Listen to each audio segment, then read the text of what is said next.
ดทอง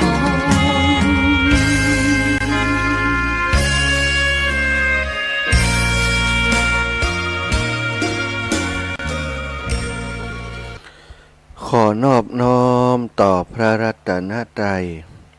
แก้วเจ้าสามประการน้อมเอาคุณพระพุทธเจ้าคุณพระธรรมเจ้าคุณพระสังฆเจ้าคุณพระอรหันตเจ้าอริยสงฆ์เจ้าจุตนจุองค์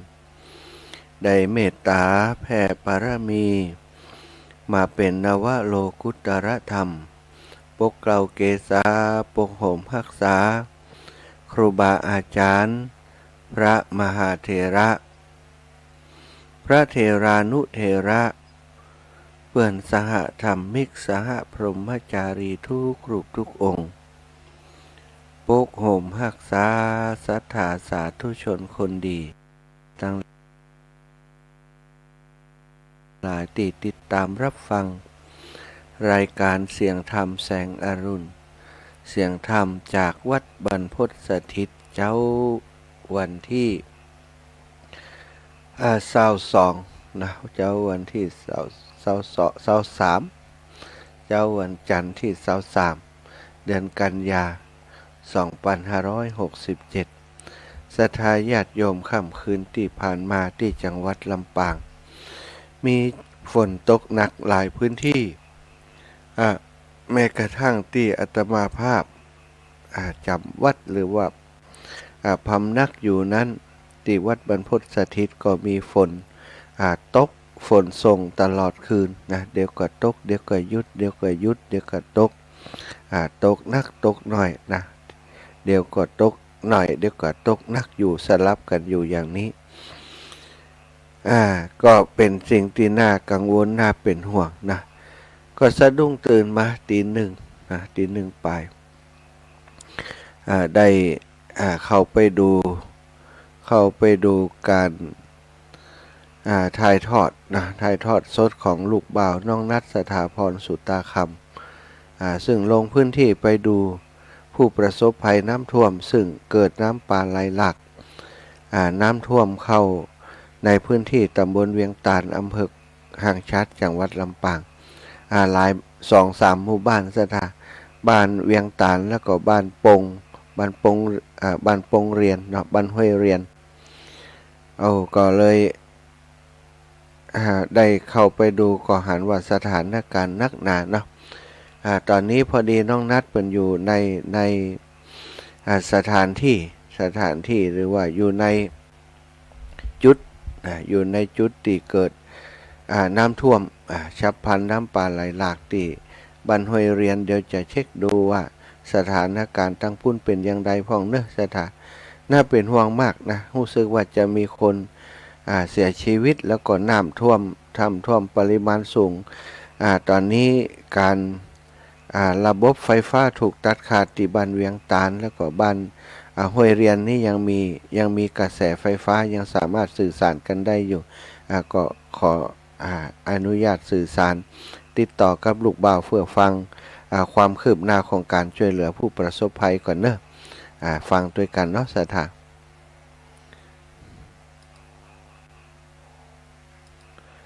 ลองฟังด้วยกันว่าทางพุทธสถานการณ์เป็นอย่างไรพ้องเจริญพรลูกครับนมัสการครับพี่ป้อเป็นอย่างไรแล้วตอนนี้ครับตอนนี้ผมอยู่ในสถานการณ์ตอนนี้สถานที่ที่ผมอยู่เนี่ยคือบ้านห้วยเรียนตำบลเวียงตาลอำเภอห้างชัดจังหวัดลำปางนะครับซึ่งตอนเนี้ยกระแสน้ำตีบ้านห้วยเรียนนะครับก็ยังมีระดับน้ำตีกำลังจะเพิ่มสูงขึ้นเพราะว่าขณะนี้มีฝนตกลงมานะครับอย่างหนักเลยนะครับแหมรอบๆหนึ่งซึ่งก่อนหน้านี้นะครับผมก็กับทางทีมกู้ภัยเนี่ยก็ได้ทำการไปตีบริเวณบ้านแม่ตาลน้อยซึ่งรับแจ้งว่ามีผู้ประสบภัยติดอยู่ภายในบ้านเรือนหลากหลายหมู่บ้านหลากหลายหลังคาเรือนนะครับหลากหลายคนซึ่งเบื้องต้นนะครับก็เมื่อไปถึงหมู่บ้านแม่ตาลน้อยก็ปรากฏว่ามีกระแสน้ำที่สามารถยะเฮือตัดถนนกับตัดสะพานยะเฮือเจ้าหน้าที่กู้ภัยเนี่ยสามารถเข้าไปช่วยเหลือและประเมินสถานการณ์บริเวณบ้านแม่ตาลน้อยกับโรงเรียนได้นะครับเบื้องต้นนะครับผม รับแจ้งว่าตอนนี้มีผู้สูญหายนะครับจำนวน2 คนนะครับยังหาไม่เจอ2 คนเตือนแล้วก็ผู้ได้รับบาดเจ็บตอนนี้มีประมาณ4 คนนะครับซึ่งตอนนี้ทางบ้านแม่ตาน้อยนะครับก็กระแสไฟฟ้าถูกตัดขาดนะครับสัญญาณมือถือก็ถูกตัดขาดทางผมกับทางทีมกู้ภัยก็เลยมาแห่มจุดหนึ่งก็คือบ้านห้วยเรียนนะครับตำบลเวียงตาลซึ่งทางนี้ก็อ้วมเหมือนกันครับเพราะว่าก่อนหน้านี้ผมได้มาบ้านห้วยเรียนซึ่งก่อนหน้านี้บ้านห้วยเรียนเนี่ยบ่มีน้ำปลาไหลหลากเลยนะครับสถานการณ์ปกติทุกอย่างเลยแต่พอผมไปอยู่ที่บ้านแม่ตาลน้อยได้ประมาณ1 ชั่วโมงนะครับก็ได้รับแจ้งว่าบ้านห้วยเรียนเนี่ยมีกระแสน้ำปลาทะลักเข้ามานะครับซึ่งทางผมก็ได้เข้ามาช่วยเหลือนะครับเบื้องต้นมีผู้ป่วยติดเตียงแล้วก็ผู้ได้รับบาดเจ็บต่างๆนะครับทางผมแล้วก็เจ้าหน้าที่กู้ภัยก็ได้นำออกมาส่งโรงพยาบาลนะครับแล้วก็ปฐมพยาบาลผู้ได้รับบาดเจ็บเบื้องต้นนะครับซึ่งสอบถามชาวบ้านนะครับชาวบ้านบริเวณบ้านห้วยเรียนบอกว่ามาอยู่นี่ประมาณ40 ปีครับสถานการณ์แบบนี้ไม่เคยเกิดขึ้นมาก่อนครับส่วนมากจะเป็นน้ำตีมันล้นมันก็แป๊บเดียวแต่มาวันนี้นะครับสถานการณ์วันนี้ค่อนข้างที่จะนักหน่วงครับเพราะว่ามีกระแสน้ำตีไหลหลากแล้วก็พัดสิ่งของต่างๆนะครับของชาวบ้านเนี่ยนะครับเสียหายจำนวนมากแล้วก็ชาวบ้านบ่ได้มีการเตรียมตัวนะครับเบื้องต้นข้อมูลคร่าวๆก็จะประมาณนี้ครับตอนนี้ทางเจ้าหน้าที่กู้ภัยแล้วก็ผมเนี่ยกำลังลำเลียงในเรื่องของผู้ติดอยู่ภายในบ้านจำนวน6 คนนะครับที่บ้านห้วยเลี้ยนนะครับกำลังนำเลี้ยงออกมาครับซึ่งตอนนี้ก็ทำกลางสายฝนที่โปรยลงมาอย่างหนักเลยครับกระแสน้ำก็ยิ่งสูงขึ้นแล้วก็ในส่วนของบ้านจ้ำนะครับบ้านจ้ำนี่ตอนนี้ที่รับแจ้งว่ามีคนสูญหายนะครับก็ยังหาไม่เจอเตือนแล้วตอนนี้สถานการณ์น้ำแจ้งจากทางทีมกู้ภัยแห่งทีม1นะครับที่ประสานทางวอมาในการสัญญาณโทรศัพท์ถูกตัดขาดจะสารมาว่าแห่งประมาณ30 นาทีเนี่ยถนนเนี่ยจะถูกตัดขาดนะครับจะปิดถนนชั่วคราวไปก่อนเนื่องจากระดับน้ำเนี่ยทำการสูงขึ้นแล้วก็ถนนเนี่ยมีการทรุดตัวลงนะครับแล้วก็สะพานหลากหลายพื้นที่เนี่ยนะครับมีการขาดนะครับบัตรสามารถสัญจรไปได้ซึ่งก็เป็นอุปสรรคในการทำงานของเจ้าหน้าที่ที่จะลำเลียงคนเจ็บเนี่ยนำส่งโรงพยาบาลครับตอนนี้กระแสน้ำนี่จะลงทางใดลูกกระแสน้ำตอนนี้คิดว่าน่าจะลงไปทางห้างชัดครับผมก็ตะกี้มีการเตือนภัยว่าคือเตรียมรับมือตัวเองนะครับเพราะว่ามวลน้ำจากตังแม่ตาลน้อยกับห้วยเหลียนเนี่ยค่อนข้างที่จะเชี่ยวนะครับสามารถปัดคนไปได้เลยครับตะกี้ผมลองลงน้ำพอละอันตรายเนาะตอนนี้คงความช่วยเหลือถ้าเป็นไปได้ก็จะเป็นน้ำกับอาหารเนาะแม่นครับผมเพราะว่าตอนนี้ยังอ้วมอยู่ครับน้ำกับอาหารนี่คงจะจำเป็นครับเพราะว่าชาวบ้านนี่ก็บอกว่าบ้านหน้ามีอย่างกินละเครื่องใช้ไฟฟ้าทุกน้ำปัดหมดเลยครับตอนนี้เดี๋ยวต้องประสานเนาะประสานนั่นตีเปิลสามารถทำอาหารได้แล้วก็ประสานเรื่องน้ำเนาะครับผมแม่นครับเดี๋ยวตู้ปอจะลองประสานนั่นตั้งครูบาบุญปิงขอแล้วก็ตั้งญาติโยมไถมีน้ำดื่มหรือว่าทำอาหารได้เนาะคนละเล็กละน้อยเป็นข้าวนึ่งก็ได้เนาะเป็นข้าวนึ่งข้าวห่อข้าวนึ่งก็กินถอดกันอย่างมื้อนี้เอาง่ายๆก่อนแล้วก็มื้อนั้นค่อยว่ากันเดี๋ยวถ้ามีสถานการณ์อย่างใดที่จะเพิ่มเติมนะแจ้งให้ทราบหรือว่าพื้นที่ลูกกันได้ทราบว่าพื้นที่ถนนจุดใดตัดขาดกู้ภัยเข้าไปจุดใดได้พ่องหรือว่าต้องการความช่วยเหลืออย่างแล้วก็ช่วยระบุมาทุกคนจะแจ้งไปตรงนี้แล้วก็จะให้เปิดขยายออกไปได้ครับเดี๋ยวรายละเอียดถ้ามีการคืบหน้าเดี๋ยวผมจะโทรแจ้งครับครับเบื้องต้นข่าวๆก็จะมีรายละเอียดประมาณนี้ครับเดี๋ยวเขาก็สแตนบายตรงนี้คืออันตั้ง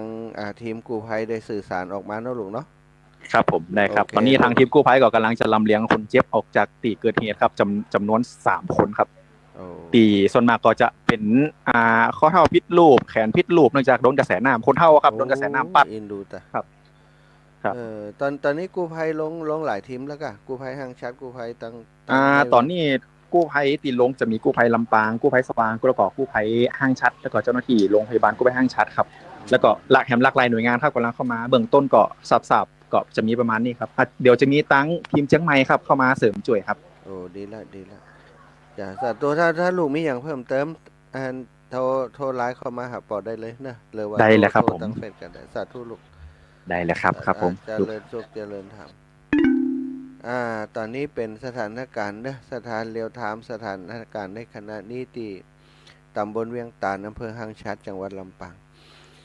ก็คงจะบาดใจพื้นที่เดียวนะเพราะว่ากระแสน้ำเนี่ยมัน มันไหลหลากลงไปเนี่ยมันก็จะ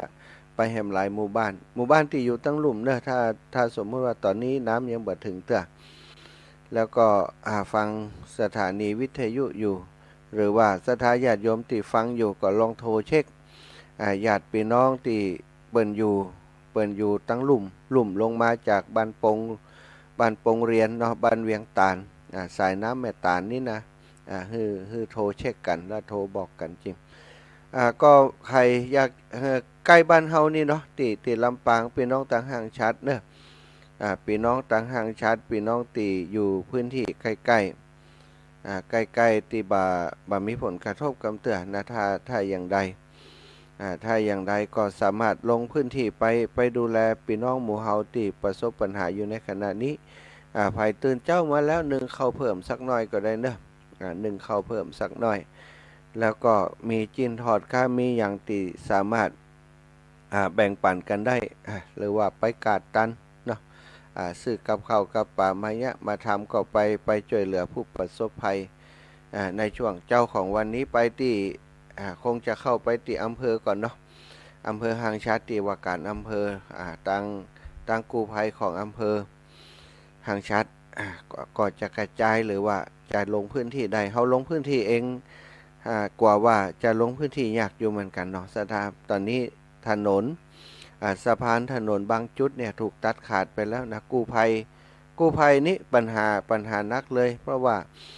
กระแสไฟฟ้าถูกตัดขาดแล้วก็ถนนหนทางถูกตัดขาดคนที่ประสบภัยอยู่ทางในนี่ลำบากเลยแล้วก็การจะนำเรือท่องแบนหรือว่าอย่างไปช่วยนี่ก็คงจะเป็นปัญหาเนื่องจากว่าทัศนวิสัยเนาะในการทำงานนี่มันน้อยคือมันมืดแล้วก็กระแสน้ำเชี่ยวสิ่งกีดขวางเยอะนะคงลำบากสำหรับกู้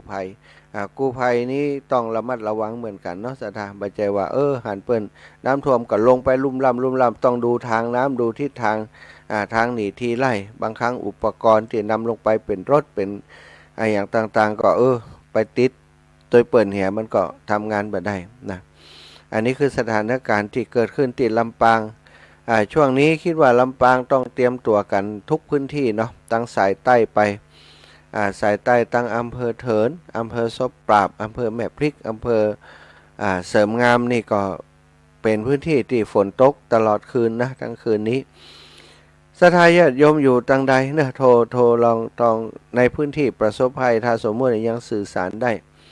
โทรศัพท์ยังใจใดก็โทรมาได้เนะโทรมาหาอาตมาแล้วก็จะได้สื่อสารอู้จากันว่าสถานการณ์ตั้งนั้นตั้งนี้เป็นอย่างใดเนาะโยมน้องสิริพรนันทวงศ์นะน้องติ๋มที่อยู่แม่ตุนตรงติ้วตั้งปุ้นนะฝนตกเป็นอย่างใดพ่องกับหูเนาะถ้าตื่นมาแล้วถ้าฟังรายการอยู่ติดต่อมาตีตุปีจิมเด้ออีละแล้วก็ศรัทธาอยู่ในพื้นที่เนาะอยู่ในพื้นที่ของตำบลเวียงตาลนี่นะตำบลเวียงตาลถ้าจุดใดที่สามารถสื่อสารมาได้โทรศัพท์มาได้ก็เจริญพรโทรเข้ามาได้เลยเนอะเพื่อต้องการความช่วยเหลือด้านอย่างหรือว่าแจ้งตรงนี้ก็มีหลายท่านหลายคนที่เปิ้นฟังรายการอยู่ทีมงานของกู้ภัยเนาะเปิ้นก็จะได้ดำเนินการให้ความช่วยเหลือแต่ในเบื้องต้นนี้เนาะตอนเช้านี้ก็เดียวอาตมาจะได้ไปหาน้ำเพิ่มเติมไปซื้อน้ำซื้ออย่างแล้วก็จะเข้าลงพื้นที่เอาน้ำไปช่วยเหลือผู้ประสบภัยอาหารประเภทอาหารก็ขอเป็นข้าวห่อเนื้อสถานเนื้อข้าวห่อจะเป็นข้าวกล่องก็ได้ถ้าทำข้าวกล่องตันก็ข้าวกล่องถ้าข้าวกล่องบัดตันก็อย่างบอกตะกี้เนาะจีนทอดเหี่ยไก่ทอดเหี่ยอย่างก็ได้ไข่ต้มกันอย่างก็ได้เนาะเอาลงไปจ่อยคิดว่ามันเสียหายหมดอะนะสำหรับคนที่อยู่ในพื้นที่เข้าป่าอาหารประเดี๋ยวเป็นห่วงละอ่อนละเด็กละอ่อนคนเฒ่าคนแก่หลายคนติดเตียงหลายคนอยู่เพียงลำพังหนักหนาเนอะหนักหนาตีอันเวียงตาลแล้วก็บ้านนั้นห้วยเรียนเนาะเจ้านี้ก็จะลงพื้นที่สกรรมนะสถานเดี๋ยว เดี๋ยวจะลงพื้นที่เวียงตาลแล้วก็อันห้วยเรียนเนาะเพื่อจะไปดูว่ามีอย่างที่จะซัพพอร์ตหรือว่าช่วยเหลือเพิ่นได้ก็คงจะต้องช่วยเหลือกันนะในช่วงสถานการณ์อย่างอีสถานการณ์ที่ภัยพิบัติกำลังเกิดขึ้นตอนนี้เรียกว่าภาคเหนือของเฮาทุกจังหวัดแล้วนะที่โดนกันนี่พี่น้องทางเชียงใหม่ก็ดีพี่น้องทางพื้นที่ต่างๆก็ดีก็ทราบว่ามีหลายพื้นที่ที่ประสบภัยประสบปัญหาน้ำท่วมเนี่ยเนาะน้ำเข้าไปในพื้นที่ในหมู่บ้านในชุมชนสร้างความเสียหายช่วงวันที่20แล้วก็มีประกาศว่า23ถึง27เนี่ยฝนจะมานักอยู่อันนี้ขนาดไปอยู่ในประกาศนะสถาญาติโยมคือประกาศถึงวัน21ถึง23นะวันนั้นนี่ก็อยู่ในช่วงอยู่21ถึง23พายุซูริกอีกกันเนาะพายุซูริกเนี่ยที่เข้าอยู่ในขณะนี้นะจื่อเปิ้นจื่อก็คือเหมือนกับกดซูริกจื่อเหมือนกับกดซูริกพายุซูริกกำลังเข้าอยู่ในขณะนี้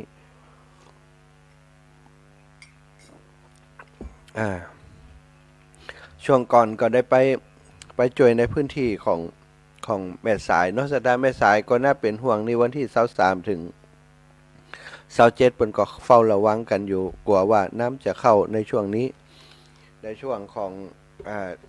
พายุลูกหลังนี่นะทางปรังปุ่นแต่ว่าพายุลูกที่เข้าอยู่ในประเดี๋ยวนี้นะของซูริกเนี่ยจะเข้ามาพื้นที่ที่เสี่ยงภัยนักที่สุดก็คือลำปางเฮาซึ่งขณะนี้ก็เป็นไปตามที่เปิ้นคาดหมายเอาไว้เนาะก็คือเข้าที่ลำปางนะแล้วก็สร้างความเสียหายอยู่ในขณะนี้เนาะศรัทธาญาติโยมทั้งหลายเนอะถ้าจะโทรสื่อสารมาก็080 8844 173 080 8844 173สำหรับผู้ที่ประสบภัยนะผู้ประสบภัยอยู่ในพื้นที่ที่อาตมาได้แจ้งไปตะกี้นะอยู่นอกพื้นที่ที่แจ้งตะกี้ก็ได้แต่ว่าอยู่ในช่วงนี้ว่าฝนตกหนักนะเตือนหรือถ้าภัยมีประกาศเตือนจากทางผู้นำหมู่บ้านว่าตอนนี้น้ำขึ้นให้ระมัดระวังหรือว่าเกิดน้ำท่วมไปแล้วแจ้งโทรมาจิมเพื่อจะประกาศให้สถานที่เปิ่นอยู่ตั้งบ้านตั้งจองได้รับรู้ได้รับทราบภัยอยู่ใกล้ที่ไหนก็ไปช่วยกันที่หั่นเนาะที่เวียงตาลที่ห้วยเรียนตอนนี้ถือว่านักเนอะเวียงตาลนี่นักสุดเพราะว่ากู้ภัยเข้าไปช่วยบ่ได้คนตั้งในก็ติดต่อมาบ่ได้นอกจากจะเป็นวิทยุวอในต่างๆเนาะวอที่เปิ่นใช้กันนะวอที่ก็กินใจระยะ15กิโลนะ15กิโลอย่างนี้ใจได้อยู่วอวิทยุสื่อสารวิทยุสื่อสารที่ใช้ในพื้นที่พื้นที่ต้องมีวิทยุวอหากันตอนนี้สัญญาณโทรศัพท์ที่เวียงตาลถูกตัดขาดนะแต่ว่าห้วยเรียนนี่ยังใช้ได้อยู่เนาะยังสามารถติดต่อได้อยู่ที่ห้วยเรียนนี่มีโยมแม่ท่านหนึ่งโยมแม่ขจรปินใจล่าอยู่ที่ห้วยเรียนบอกว่าเป็นผู้ประสบภัยอยู่ก่อนในช่วงนี้เนาะโยมแม่ขจรปินใจล่าอยู่ที่ห้วยเรียนลองเช็คพอกรรมเนอะเดี๋ยวจะเช็คพอถ้าแม่ขจรฟังอยู่หรือว่าฟังวิทยุอยู่เนาะโทรมาแจ้งว่าที่พื้นที่ของท่านเป็นอย่างไรพ้องที่โยมแม่อยู่โทรศัพท์ถูกตัดขาดแล้วยังใจได้อยู่ก็น่าเป็นห่วงเนาะศรัทธาเพราะว่าบัดเดี๋ยวนี้น้ำป่าฝนตกนี่น้ำป่าแต่ละพื้นที่เนี่ยบอกว่ามันเปิ่นบอกว่าเนี่ยอย่างที่นี่เนี่ย30-40 ปีที่ผ่านมาเปิ่นบ่เคยประสบกับเถื่อแต่ตอนนี้นี่เจอนักนี่นะโยมว่าได้แม่น้ำเข้าบ้านก่อนว่าได้แม่น้ำท่วมบ้านแม่หมดแล้วลูกเอาเริ่มเดี๋ยวนี้อยู่ทางไหนอยู่บนบ้านกะแม่อยู่บนบ้านล่ะหน่วยกู้ภัยเอาแม่มาไว้เพศแล้วกู้ภัยเข้าได้แหละกู้ภัยเข้าได้ค่ะแต่ว่าเวียงตาลนี่เข้ามันได้แล้วเดี๋ยวตัดขาดละกันนะมาเดียวนี่นะมาเดียวหน้ามันจะมาแหมโยอีน่ะนั่นแหละฝนยังตกเพิ่มอยู่อันมาเดียวนี่ตีเวียงตีอันบ้านปงห้วยเลี้ยนนี่มาอยู่แถวใด ห้วยเหรียญมาที่แถวที่ว่าท่านเคยมาอ่างแตะกอนนะกะ อ๋อมาอยู่บนอ่างเลยกะ แม่มันอยู่หลุมอ่างกะ เดี๋ยวนี้แม่ขึ้นมาอยู่บนอ่างกันกะฮะฮะ หน้ามันลูกตั้งแม่ดันน้อยมา แล้วเดี๋ยวนี้พักอยู่ที่ไหนจุดปลอดภัยอ่ะ อยู่จุดปลอดภัยได้เจ้า จุดปลอดภัยคือที่ไหนที่อ่างกะที่บนกะ บอที่กลางบ้าน อ๋อกลางบ้านนี่น้ำบ่ถึงนี่ เจ้า เนาะ เจ้า มีที่สู แล้ว ง บ้าน อยู่ แม่มันหิมน้ ดูแล้วบัดเดี๋ยวนี้อันเรื่องเนาะเจ้าอยู่ทำเพราะหิวแต่กะกับข้าวกับปลาอย่างนี้ตั้งหมู่บ้านสามารถทำเองได้ก่อนถ้ามีอุปกรณ์ไปให้ทำอาหารนี่ ำจะมีบ้านแม่ช่างไผ่ของตีอันบ้านเขาตีร่มมันอ่ะตีบ้านแม่มาเดี๋ยวนี้ เออ ตั้งขี้เปิ้ลขี้โป้งออกมาหิมมาได้อ่ะ โอ้ดูนั้นมันน้ำเริ่มเข้าตอนกี่โมงนี่กลางคืนกะ มันมาได้แล้วกี่โมงฮะ กลางคืน 10 โมง โอ้10 โมงนี่ยังบ่รับกันแต่บัดเดี๋ยวนี้ก็บ่ได้รับได้นอนกันอันนี้ทั้งหม มา ดเล ได้ ย รับกันอู้กันเช้าๆอยู่เนี่ย โอ้ละออนตอนแตนก็อยู่ด้วยกันให้เนาะ เราออนตอนแจนกันอยู่ด้วยกันเนี่ย ถ้าเดินทางเข้าไปตีอันห้วยเลียนนี่คือไปตังอันสายอำเภอเนี่ยเนาะ มันมาทางห้างชัดบ้านดอนเจ้า ห้างชัดบันดอนไปตรงไปเลยเข้าถึงหมู่บ้านได้อยู่เนาะ เจ้าแล้วก็มาจะมีวัดอยู่นะถ้ามาป้าวัดห้วยเหรียญน่ะก็ตรงเข้ามาเลย แต่แถววัดนี่ก็อยู่สูงอยู่กะแถวนั้น วัดอยู่สูงคนอยู่วัดก็มีแล้วเจ้า โอเคถ้าไผ่ต้องการเอาอาหารไปก็ไปที่วัดเนาะวัดห้วยเลียนเนาะวัดหรือว่าตรงไหนก็ได้ เอา นะ มาลงกลางบ้านเลยก็ได้เจ้า โอเคค่ะจ้าเดี๋ยวจะดูน้ำดูอย่างเข้าไปเนอะ ค่ะสาธุแม่ เจ้ามีอย่างเพิ่มเติมก็โทรมาเนอะสถานญาติโยมนี่ก็คือสถานการณ์ที่เกิดขึ้นเนาะที่บ้านห้วยเลียนบ้านและบ้านเวียงตาลนะบ้านแม่ตาลบ้านเวียงตาลตำบลเวียงตาลอำเภอหางชัดบ้านห้วยเลียนนี้ยังเข้าไปถึงอยู่ยังเข้าไปได้วัดแล้วก็ที่กลางบ้านอยู่ที่สูงแต่ว่าพื้นที่ที่อยู่ใกล้น้ำก็โดนไปเรียบร้อยเนาะบ้านแม่ขจรปินใจละเรียบร้อยไปแล้วเนาะเข้าของเครื่องใจลำบากเลยละตอนนี้ก็สถานที่อยู่ตั้งบ้านเนอะที่ฟังรายการอยู่ครูบาอาจารย์ที่ฟังรายการอยู่ในพื้นที่ของจังหวัดลำปางเฮาเนาะเดี๋ยวประสานงานภัยสามารถที่จะช่วยเหลือเรื่องเข้าของเครื่องใจก๊าซต่างๆนะที่จะเอาไปลงพื้นที่ได้ก็เจริญปอนเนอะเจริญปอนได้ร่วมโดยช่วยกันเนาะลงพื้นที่บ้านห้วยเรียนในช่วงเช้าวันนี้เดี๋ยวจะติดต่อครูบาอาจารย์ที่เปิ้นจะลงพื้นที่อยู่เป็นประจำช่วยเหลือกันเนาะว่าเปิ้นพร้อมที่จะลงพื้นที่โดยกันก่อนในเช้าวันนี้เช้าวันนี้เดียวก็จะไปที่บ้านอันนี้นะบ้านสีหมวดเก้าบ้านสีหมวดเก้าแล้วก็บ้านหนองยางคิดว่าจะเอากับข้าวกับปลาไปมอบให้ผู้ประสบภัยตัวภัยที่อยู่ในพื้นที่นั้นเนาะภัยที่อยู่ในพื้นที่ของสีหมวดเก้าและหนองยางเนาะเจ้าวันนี้อาตมาจะไปบิณฑบาตที่หั่นแล้วก็จะให้คนขับรถลงพื้นที่เอากับข้าวกับปลาไปช่วยเหลือผู้ประสบภัยน้ำท่วมที่อันบ้านห้วยเลียนบ้านเวียงตาลเนาะภัยมีกับข้าวกับปลาจะส่งไปช่วยเหลือเพิ่นก็ได้เนาะจะเอากับข้าวกับปลาสนับสนุนส่งไปให้เพิ่นก็ได้แล้วก็ภัยที่ฟังรายการอยู่ท่านอาจารย์อีแม่อยากจะร่วมด้วยช่วยกันเอากับข้าวกับปลาไปให้เพิ่นนะถ้าออกใจหรือว่าถ้าสะดวกนะอาตมาจะไปบิณฑบาตที่บ้านสีหมดเก้าช่วงประมาณ6 โมงถึง7 โมงเกิงเนาะก็พบกันที่หั่นหรือว่าบ่พบกันที่หั่นก็มาที่วัดบรรพตสถิตเอาของมาไว้ให้อาตมาที่นี่ก็จะให้ไอ้เบิ่มเนาะคุณเดชานี่วันที่นี่นำส่งไปให้กับผู้ประสบภัยที่บ้านห้วยเลียนบ้านเวียงตาลเนาะสถานปล่อยแม่ตั้งหลายเนาะหลายจุดหลายตีนะ ตีต้องระวังอยู่ในขณะนี้ก็คือวันก่อนนี้แถวอันบ้านจูดเนาะบ้านจูดบ้านจำบ้านปงใต้บ้านจูดบ้านจำบ้านปงใต้แถวนี้ก็น้ำเข้าน้ำขึ้นสูงถนนถูกตัดขาดไปหลายชั่วโมงเหมือนกันถนนเกาะคาถนนบายพาสเกาะคาเกาะคาเชียงใหม่นี่นะถนนบายพาสติดตัดออกจากเกาะคาเลาะมาตีวัดพระธาตุลำปางหลวงสดออกตีห้างชัดนี่ก็น้ำท่วมสูงเนี่ยวันนี้ก็บ่แน่ใจว่ามันจะเป็นมวลน้ำมวลฝนจุดเดียวกันก่อนที่จะตกลงในพื้นที่ก็คงจะเฝ้าระวังกันเหมือนกันเนอะแม่บัวขี้ท่าโปแม่ถนอมนะถ้าฝนตกนักก็โทรมาแจ้งจิมตั้งบ้านนาจลาเนาะตั้งบ้านแม่ปุ่มหลวงแม่ปุ่มสันติสุขแล้วก็แม่ตุนทุ่งตุนทุ่งบ้าน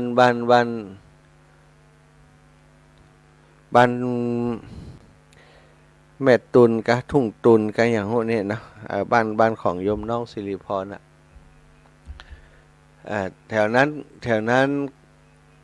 ก็น่าจะมีผลกระทบเหมือนกันฝนตกแถวนั้นตำบลวอแก้วเนาะตำบลวอแก้วมีพื้นที่ของหมู่บ้านหลายหมู่บ้านที่อยู่ติดลำน้ำนะจะได้ก็ระมัดระวังหรือว่ามีผลกระทบไปแล้วน้ำเข้าพื้นที่ไปแล้วน้ำท่วมไปแล้วยังสื่อสารได้ก็สื่อสารเข้ามาเนาะช่วงเจ้านี้หลายคนก็อาจจะยังบัดตื่นแต่ก็ได้คนที่บ่ประสบภัย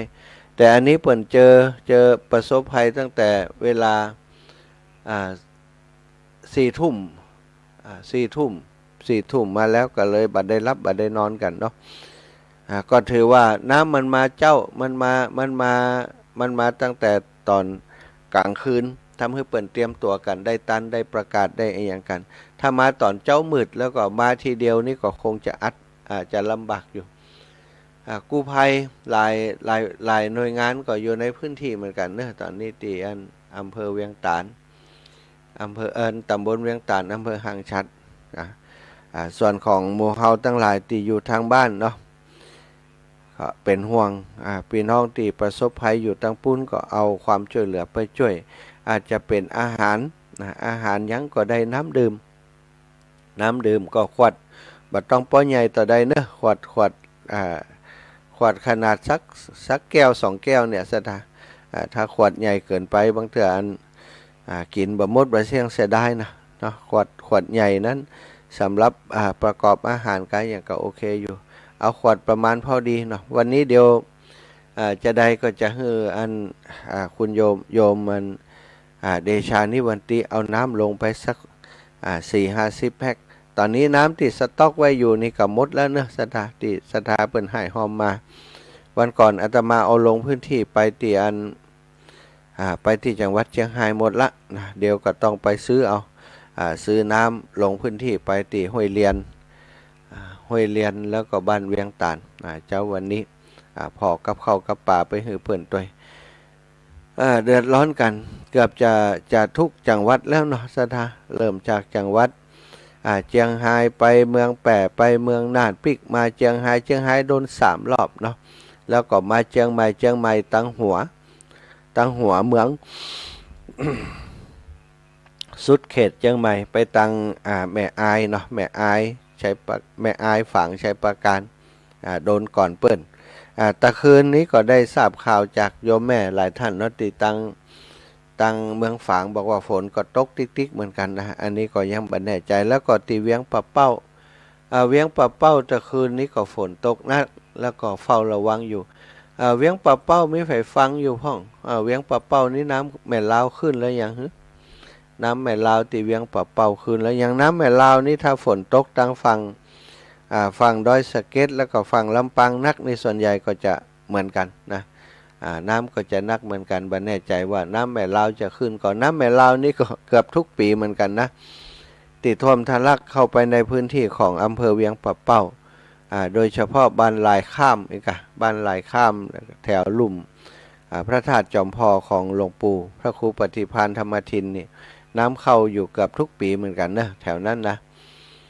ก็คงจะระมัดระวังไว้หรือว่าบัดเดียวนี้ขึ้นแล้วก็บ่ฮู้เนอะที่เวียงปะเป้าเฮาเวียงปะเป้าวังเหนือเนาะวังเหนือเมืองปานนี่วันก่อนก็ตีตำบลหัวเมืองตำบลหัวเมืองเมืองปานแล้วก็บักกี่วันนี่แต่ว่าวันซืนนี้ก็เตียนเขตอำเภอเมืองเนาะอำเภอเมืองปานขับเกี่ยวกับอำเภอเมืองลงมาตั้งสายน้ำตุ๋ยนี่นะแม่น้ำแม่ตุ๋ยที่ลงมาตั้งฝั่งตะวันตกของเมืองปานเนาะแม่น้ำแม่ตุ๋ยลงมาถึงบริเวณในเมืองตลอดเส้นทางก็ได้รับความเสียหายบ้านห้วยเป่งบ้านซักบ้านปงแถวตำบลบ้านเอื้อมนี่ก็เจอกันเมื่อบักกี่วันมานี่เนาะก็นักหนาบ้านแม่ไซคำทุกพื้นที่ที่อันเกิดน้ำท่วมนะปรากฏว่าเป็นพื้นที่ที่บักเคยเจอ สภาวะอย่างอีมาก่อนสภาวะน้ำท่วมที่มันขึ้นมาเร็วแล้วก็แก้ไขปัญหาอย่างยากนะสันทาบักเคยเจอมาก่อนแต่ว่าพอมาเจอแบบนี้ก็นักหนาเนาะสำหรับคนที่เปิดประสบภัย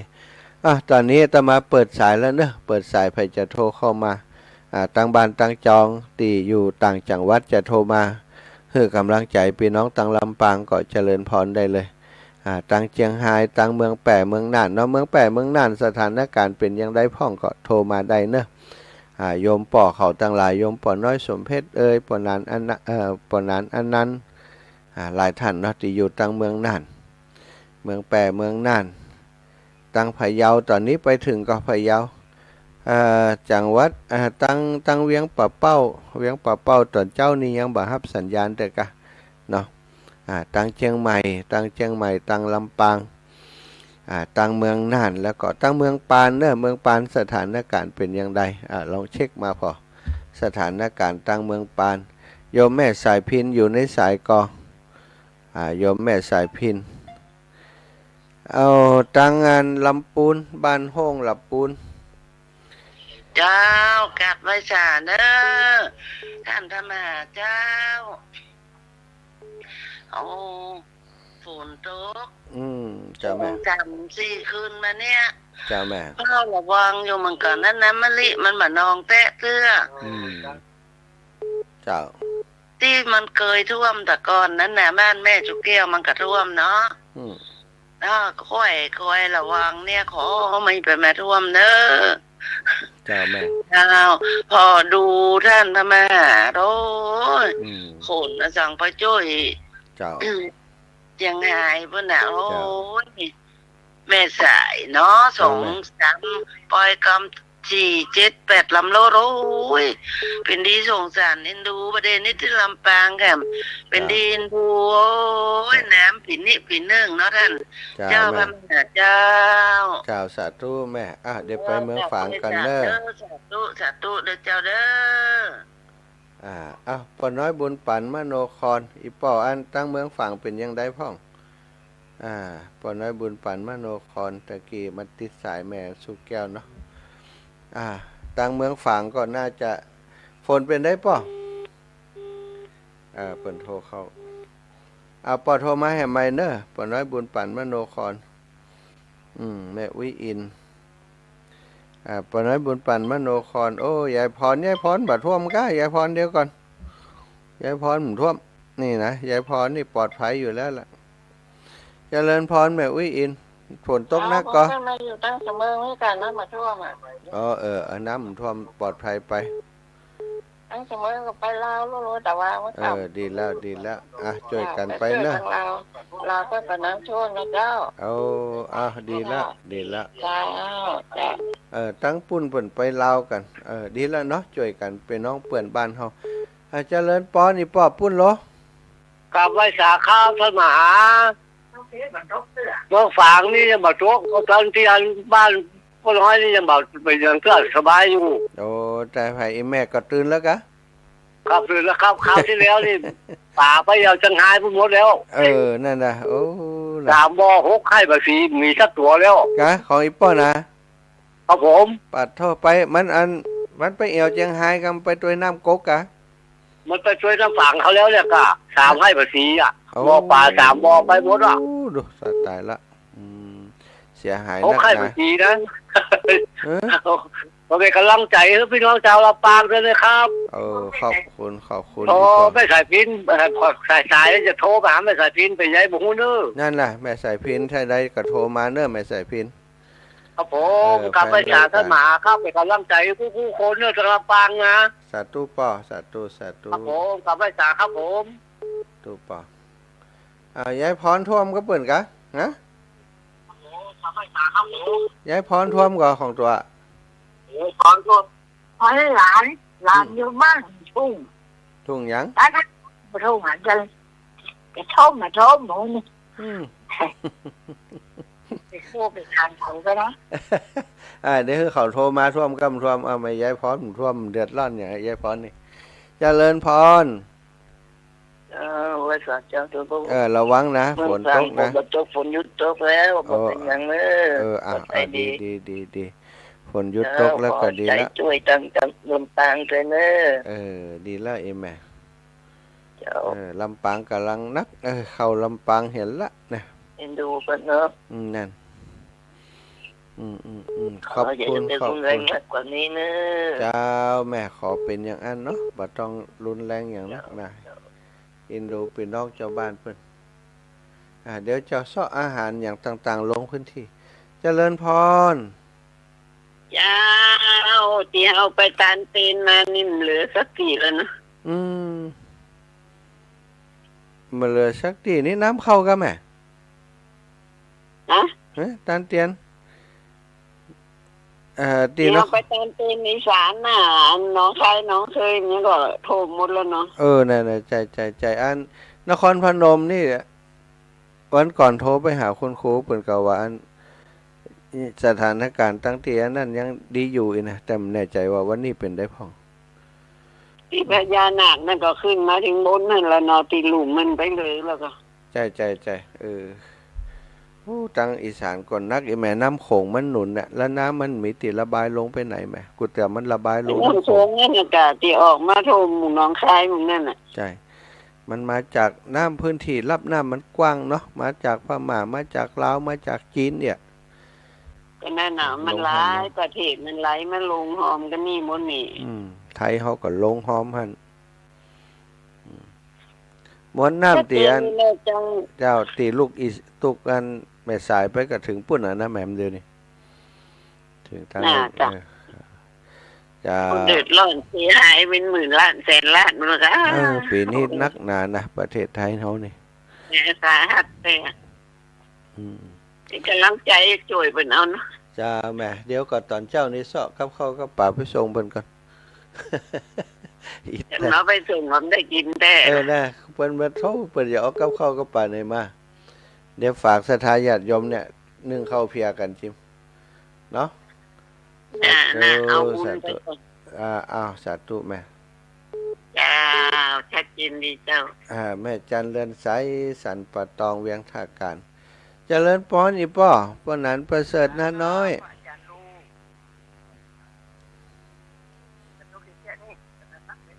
จ้าตั้งฝนตกนักกะปุ้น โอเค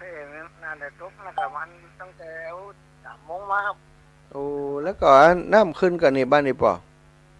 วันปอดว่าขึ้นครับมันอยู่สูงนอเป็นห่วงตั้งยังในเมืองพุ่นนั่นตรงนั้นกว่าจะซ้ำร้อยเห็นไหมเมืองนั่นนะครับ ตั้งน้อยกับนี่ตั้งน้ำกาดน้ำไหนะครับน้าน้อยนี่ปลอดภัยเนาะเป็นดีเนอร์อันอาจารย์ สาธุป่อสาธุบุญรักษาสาธุอันโทรศัพท์อีป่อเสียงมันสีไกลๆหน่อยอันลำโพงถ้าบ่ค่อยนี่เท่าใดลำโพงถ้าจะมีปัญหา เลยบ่ค่อยได้ยินเสียงอีป่อเนาะศรัทธาญาติโยมอยู่ที่ในตั้งใดเนอะโทรมาให้กำลังใจพี่น้องลำปางในช่วงนี้ใดหรือว่าใครเป็นผู้ประสบภัยอยู่นะก็สามารถโทรเข้ามาบอกกล่าวได้แม่จันเป็งอยู่ไหนนี่อีแม่โทรฮะแม่อยู่นั่นยังไงคงสิงแท้เจ้าคงสิงบ่มีปัญหากันน้ำ บ่แม่ ไม่แต่เจ้าแม่โอนตังไปช่วยท่านไปให้500นี่เจ้า โอ้สาธุแม่โอนวัน โอ นี้ นไป กะ ประเดี๋ยวนี่เจ้า โอ้จ่าเดี๋ยวจะเอาไปซื้อกับข้าวแม่เด้อ หันนั้นเนาะ เดี๋ยวจะไปการไปซื้อกับข้าวแล้วไปส่งไป เจ้า จะไปซื้ จะ อ เป็น ข้าว กำลังใจท่านนะเจ้าเจ้า สาธุ จะ โย โอ ม นไป แม่ รับจ้ะ ขอบคุณจ้า พอดีอันอย่างก็มันโทรศัพท์เข้าพอดีไหมเจริญปอนแม่สำลิดพี่น้องนาเหลียง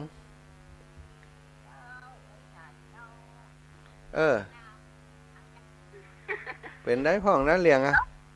ฝนตกหนักขนาดน่ะ เอาแหละฝนตกหนัก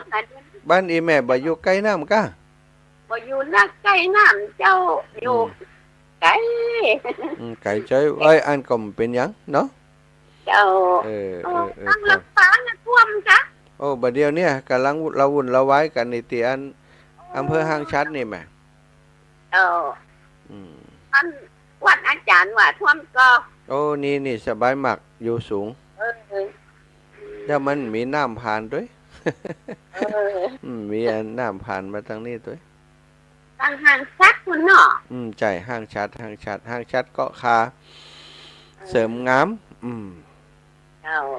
บริเวณแถวเนี้ยเนาะห้างชัดก็คาเสริมงามจ้าแม่ขอบคุณแม่เนอะวันนั้นไปเมืองน่านก่อมได้ไปแอวหาเพราะว่ามันไปแจกของนี่ไปเชาะแอวก่อมได้เนาะสตา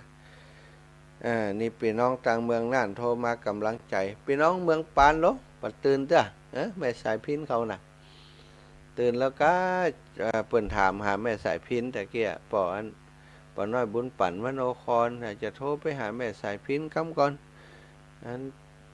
บ้านเปิ่นน้ำท่วมก่อนอีเนาะตั้งเฮาเป็นอย่างใดพ่องน้ำแม่ตุ๋ยตั้งแม่สายพินนี่บ่ท่วมนะแม่สายพินนี่เปิ่นอยู่สูงอยู่บนเพะนะแต่ถ้าจะท่วมก็ท่วมตั้งไหตั้งนานะบ้าน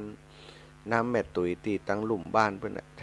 ถวตั้งทุ่งซ่านนี่บ่ค่อยมีปัญหาเพราะเพิ่นอยู่ตั้งบนเนาะบ่ได้อยู่ตั้งหิมน้ำหิมน้ำก็จะเป็นให้หน้าป่าตั้งของเพิ่นปัจจัยตีอยู่อาศัยแต่ตั้งใต้มาเพื่อนเนี่ยถ้าไหลลงมาตั้งใต้ตั้งทุ่งตั้งบ้านขอสายใต้ตั้งทุ่งกวาวตั้งอย่างเพื่อก็ขึ้นถึงอยู่เนาะน้ำตั้งเมืองปานก็ดับปิงเนาะตั้งแก่ซ่อนตั้งตรงโป่งตั้งเมืองปานตั้งหัวเมืองไปฟังอยู่ถ้ามีสถานการณ์ทั้งปุ้นก็แจ้งมาจิมนะว่าสถานการณ์ทั้งปุ้นเป็นอย่างไรพ่องนะแล้วก่อนจะปิดเบรกนี้เดี๋ยวจะเช็คน้องนัดกำก่อนว่าที่น้องนัดตอนนี้เป็นอย่างไรพ่องเนาะเช็คน้องนัดกำว่าสถานการณ์เพิ่มเติมเป็นอย่างไร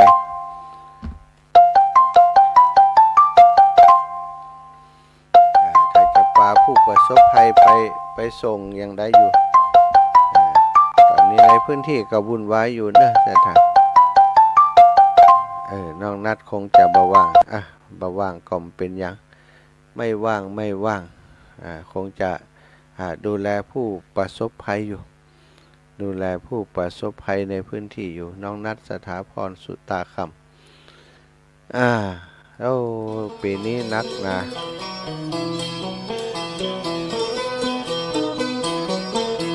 ฝนตกจากฟ้าลงมาซอยตั้งแต่บนดอยลอยลงต่ำไตเหมือนฟ้าตั้งบนกำลังห้ำให้พอหมู่ป่าไม้ลมหายเปปังตกแค่ยามสุดคืนสุดวันนำบ่ยังสะกำน้ำลอยล่องหอยไหลมาเลี้ยวโอยบ่มีเนินจาบ่ถึงชั่วโมงน้ำแดงเป็นเปลวมันมากำเบลเอาไหนบ่ได้ตำบลตับเต่าละเมืองเทิงตันในขวบพุทธท่านใดน้ำไหลมาปังตั้งน้ำอิงที่บ้านยังป่าตานน้ำไหลล่องตังเข้าจอเข้าบ้านเอาไหนบ่อตันมันมาโวยแต่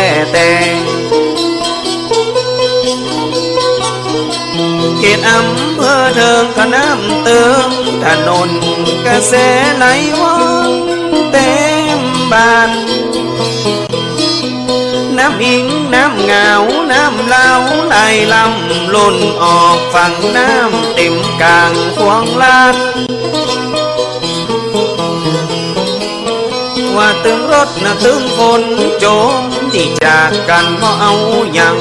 บัดดันมันไหลลงน้ำดันแสนที่สงสารทรมานใจลำตั้งเขตผู้สร้างน้ำพ่อปังถนนมันจองหูคนน้ำวนไหลดันเป็นต้องเป็นน้ำท่วมทั้งนั้นเสียหายเปปังหลายหลังคาเรือนน้ำมันมาเร็วล้ำตึงบ่มีในเหมือนปังบ้านปังเหือนให้หน้าตากาสมบัติโอคาพอไหลล่องน้ำอุทกกะไพน้ำไหลนองหลวงตั้งสายเมืองกรุงก็ขึ้นมาท่วมเชียงม้วนเมืองนั้นเต็มล้านล้วนน้ำปีน้ำพวนไหลแตกที่ฟองตั้งดอกคำไตขน้ำปัดนะเข้าของไหลตัวน้ำนองไปเหี่ยบ่อน้อยมาพอมาคอยมันหายซอยเหี่ยเพอใส่ตังเพียงแก่นกระท่วมนักก็เหมือนกันดอยโปดดอยปังน้ำหลังไหลคอนเอ็นดูเจนล้ำมาตึงปีตึงน้องน้ำท่วมหน้าดองจนมาจูดอนเสียให้กันนักห้องปอหน้ามองเสียเขาเสียของน้ำนองร่วมบ้านยังมาสงสารในใจให้ลำขอฝากแห่งอกขอฝากแห่งใจถึงผู้เสียหายจากภัยน้ำท่วม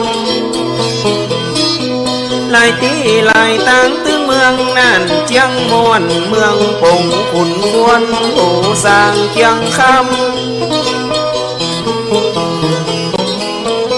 เมืองเฮิงอุ่นตานว่าเวียงแก่นเหมือนกันจากเหตุน้ำปังท่วมจองท่วมบานคือได้ปนผ่านน่ะเลี้ยวไว้บ่จาขอเป็นกำลังใจพี่น้องตั้งหลายเอาเสียงซอถวายเป็นกำลังใจเจ้าขอให้น้ำปันลงปันลดนั่นเล่าจากผู้โดนน้องเนากระเป่งซอมาหอม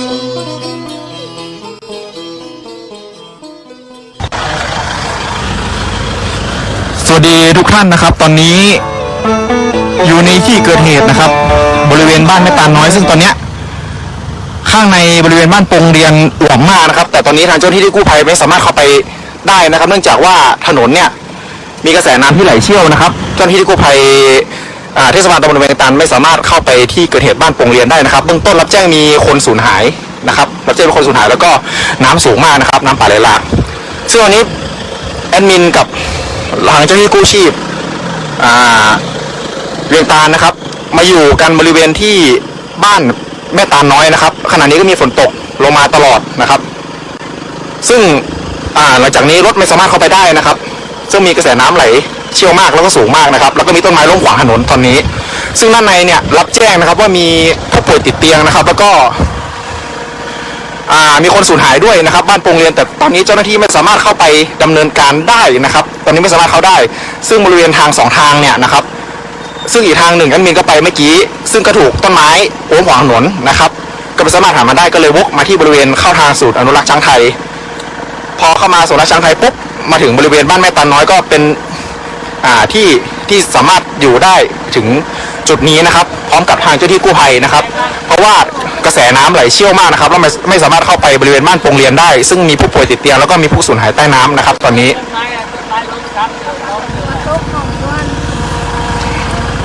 กระแสน้ำไหลเชี่ยวแล้วก็สูงมากนะครับ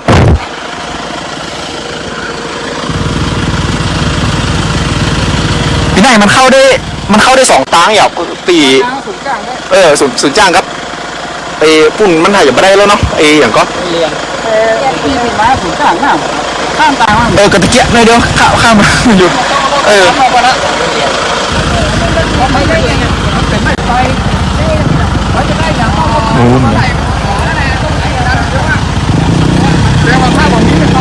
ตอนนี้เข้าไปไม่ได้นะครับตอนนี้ชาวบ้านกำลังที่จะอพยพออกมานะครับเรื่องนี้เพราะว่าบ้านโปงเรียนเนี่ยเป็นพื้นที่ที่ต่ำและมีกระแสน้ำไหลเชี่ยวนะครับซึ่งตอนนี้รับแจ้งจากที่กู้ภัยว่ามีผู้ป่วยติดเตียงอยู่บริเวณบ้านนะครับซึ่งก็ยังไม่สามารถเข้าไปดำเนินการได้แล้วก็มีคนสูญหายด้วยรับแจ้งจากแม่หลวงบ้านนะครับมีผู้สูญหาย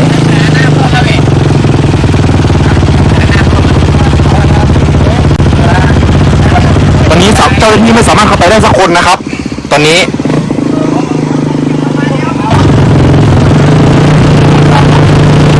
สวัสดีผู้ดูนะครับ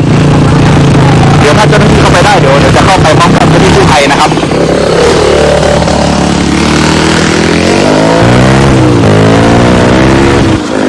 มีไฟฉายมาก็ใส่เกือบนี้ได้ไหม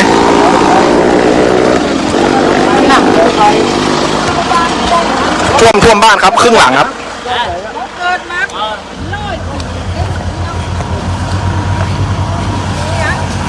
โปงเรียนครึ่งหลังนะครับตอนนี้โปงเรียนครึ่งหลังซึ่งตอนนี้เจ้าหน้าที่ไม่สามารถเข้าไปดำเนินการได้นะครับเนื่องจากทางถูกน้ำซัดนะครับแล้วก็กระแสน้ำค่อนข้างไหลเชี่ยวพี่หนึ่งส่องไฟขึ้นละ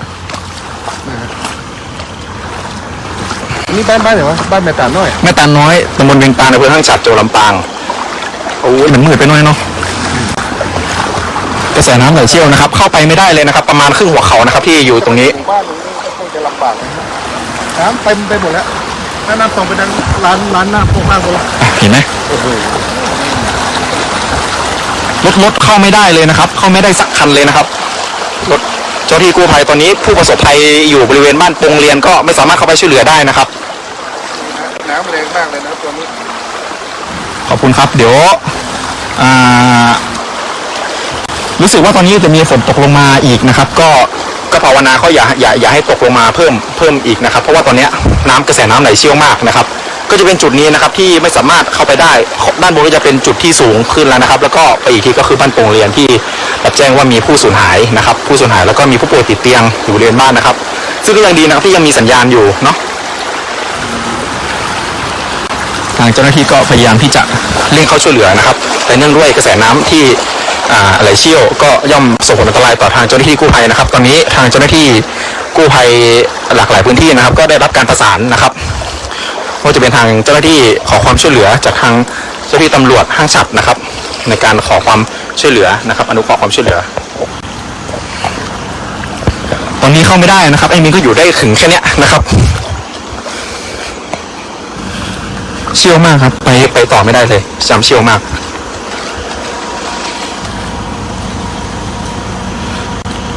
มันมีต้นไม้ล้มขวางถนนตรงนั้นนะพี่หนึ่งเนาะมันแบบได้ละคือตอนเนี้ยคือทางเข้าสามารถเข้าได้2 ทางนะครับซึ่งตอนเนี้ยอีกทางหนึ่งเป็นทางที่เข้าทางอุทยานแห่งชาติดอยขุนตาล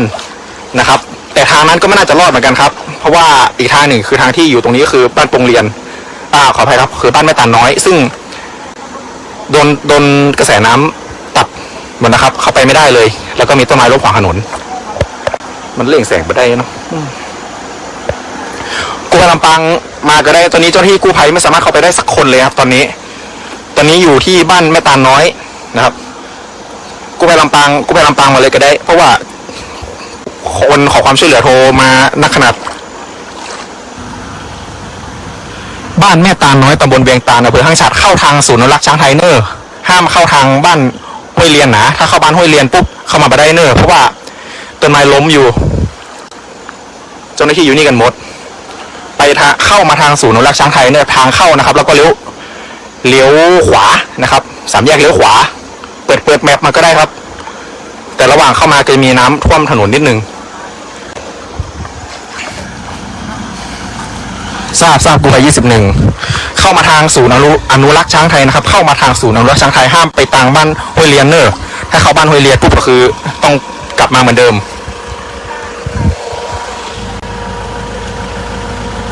ถ้าเข้ามาบ้านห้วยเลียนก็ต้องกลับไปเหมือนเดิมนะครับต้องมาเข้าได้ที่เดียวก็คือ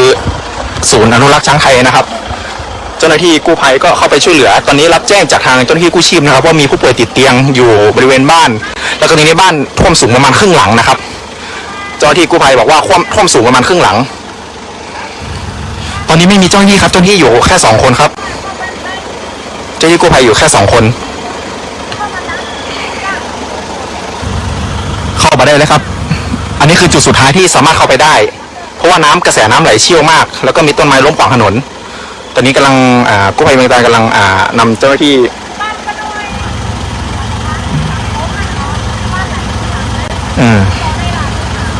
เจ้าหน้าที่ก็กำลังที่จะมากันนะครับผมแล้วก็ทางกระแสไฟฟ้าโดนตัดขาดนะครับกระแสไฟฟ้าโดนตัดขาดตอนนี้ไม่มีไฟเลยนะครับไม่มีไฟเลย2 ข้างทางนี้ครับจะเป็นน้ำหมดเลยเชี่ยวมากนะครับ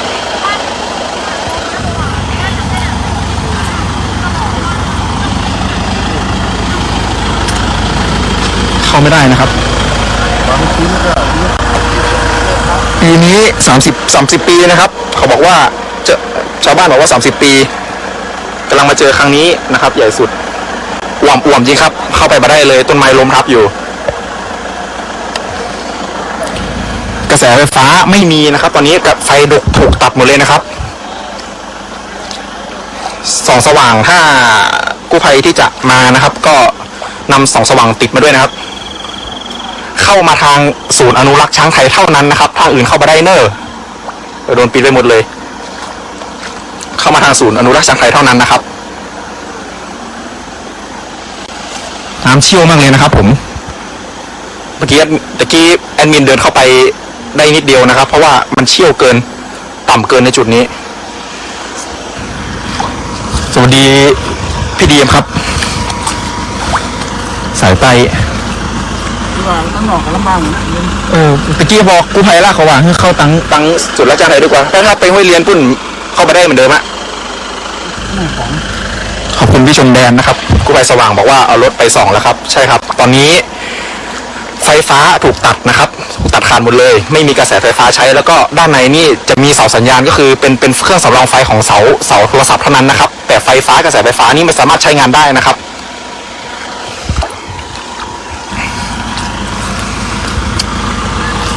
แต่ต้องเอาต้นไม้ออกเดี๋ยวจุดที่ยืนตรงนี้เป็นจุดที่เข้าซุ้มปากทางบ้านแม่ตาลน้อยมาประมาณ500 เมตรเองนะครับประมาณ500 เมตรเอง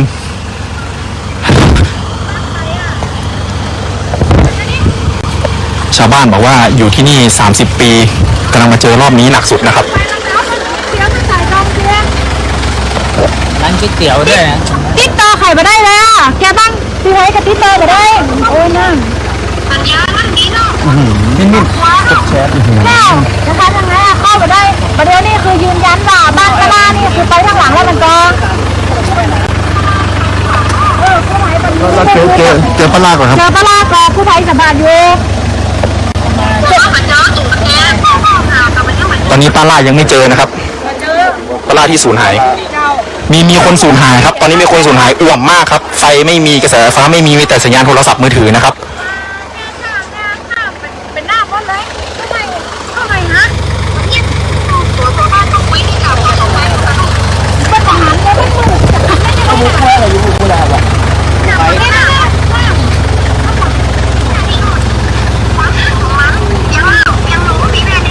อ้ยแล้วมันจะเข้าได้ต้องใช้เข้าเกลือมาได้อ่ะตอนนี้อ่วมมากอันนี้คือบ้านตรงเลี้ยนหรอปางปงโอเคปางปงนักสุดปางปงนักสุดโอเคบ้านปางปงนะครับเบื้องต้นผู้สูญหายยังไม่พบนะครับตอนนี้กระแสไฟฟ้าถูกตัดขาดเจ้าหน้าที่เข้าไปไม่ได้นะครับผู้ป่วยติดเตียงแล้วก็คนสูญหายยังคือตอนนี้คือเจ้าหน้าที่ไม่สามารถเข้าไปประเมินได้เลยนะครับตอนนี้ได้แค่ประสานจาก คนชาวบ้านที่อยู่ในนั้นนะครับโทรประสานเอาเนื่องจากมีคลื่นสัญญาณเหมือนเป็นเครื่องสำรองไฟสำหรับเสาสัญญาณโทรศัพท์นะครับเจ้าหน้าที่ไปตอนนี้เจ้าหน้าที่อยู่ได้ถึงแค่บ้านแม่ตาลน้อยเท่านั้นนะครับเข้าไปต่อไม่ได้เลยและขณะนี้นะครับมีฝนตกลงมาตลอดเวลาเลยนะครับซึ่งภาวนาขอให้เป็นข่าวดีแล้วกันนะครับสำหรับผู้สูญหาย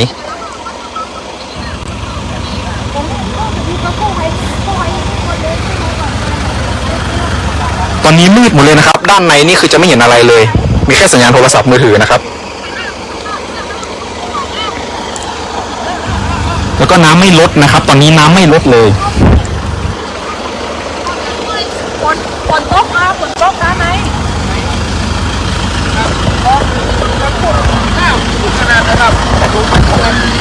ตอนนี้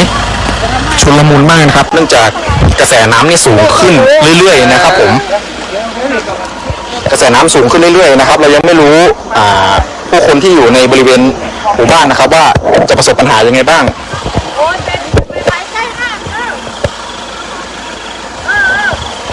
เขาจะที่ผมอยู่ไป3 หน่วยเองเขาอยู่มาได้นะครับเข้ามาได้แต่อันนี้คือยังลดมาแล้วนะครับผมยังลดมาตอนแรกที่โคนที่เห็นตอนนี้ก็คือสูงมาบริเวณนี้นะครับแต่ก็ยังไม่ต่างน้อยคือว่าลดลงมานิดหนึ่งแล้วแต่บ้านโรงเรียนนะครับถือว่ายังอ่วมอยู่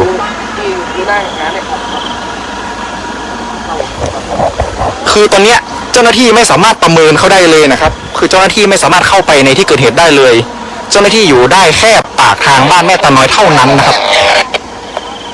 ได้แค่แม่ตาน้อยเท่านั้นไม่สามารถเข้าไปประเมินสถานการณ์ด้านในได้เลยครับแต่เบื้องต้นสอบถามทางผู้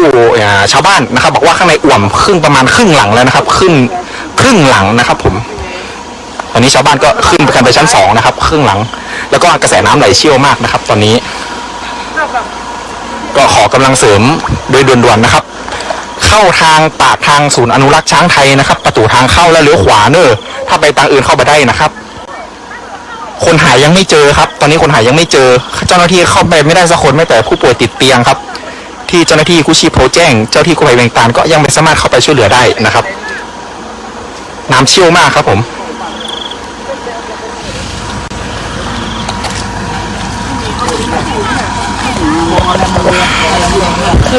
กระแสไฟฟ้าไม่มีนะครับมีแต่สัญญาณโทรศัพท์เท่านั้นนะครับ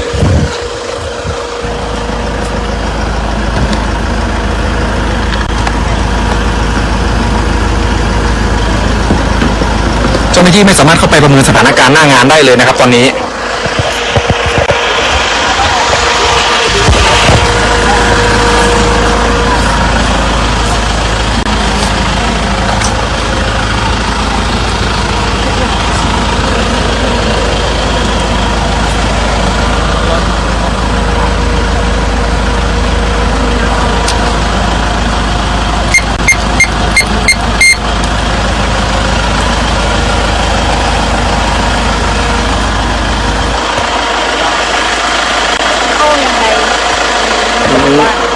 มันเข้าไปได้แล้วหน้ามันสูงขนาดอ่ะครับเนี่ยแต่นี่เราถ่ายแบบนี้เลยรถนี่ทางตอนนั้น อ๋อนี่คือตามสุดท้ายแล้วแหละอ๋อแต่มันลอดเข้าตามพูดมาได้ก็มาได้แหละก็คือเส้นนี้เส้นลักอย่างเดียวเลยกับศูนย์อุทยานแห่งชาติอย่างเดียวลูกปลาจักพูดบ้านได้แน่นอนซ้ำห้าพูดซ้ำห้าปลาหน้าตรงนั้นพูดมันนักเหลืออะไรแม่นปีหน้าลงนะแกลงอ่ะต้องรอลงสวย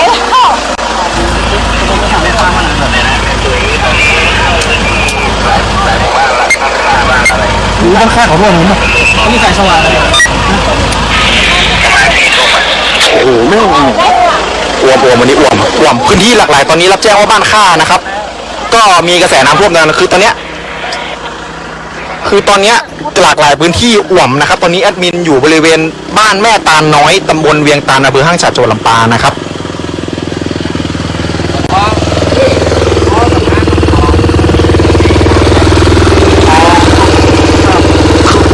สะพานต้นนี้แหละบ้านนี่แหละบ้านแหลกครับผู้เป็น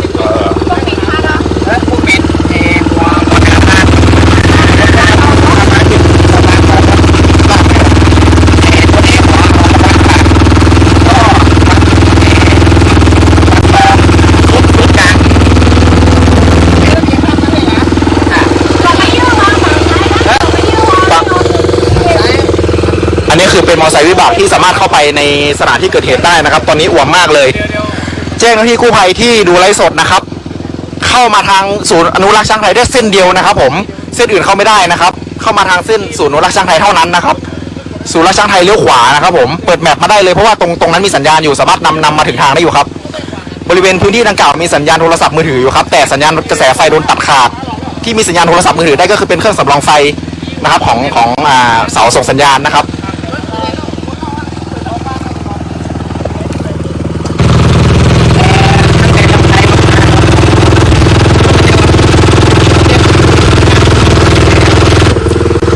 ตอนนี้ยังไม่รู้กระแสยังไม่รู้ชะตาของคนด้านในนะครับเจ้าหน้าที่ไม่สามารถเข้าไปประเมินได้สักคนเลยนะครับคือจะใช้เรือหรือใช้ได้หรือไม่ได้นี่ไม่แน่ใจเลยครับกระแสน้ำไหลเชี่ยวมากเลยนะครับจะเห็นว่าตรงนั้นจะมีต้นไม้ล้มขวางถนนอยู่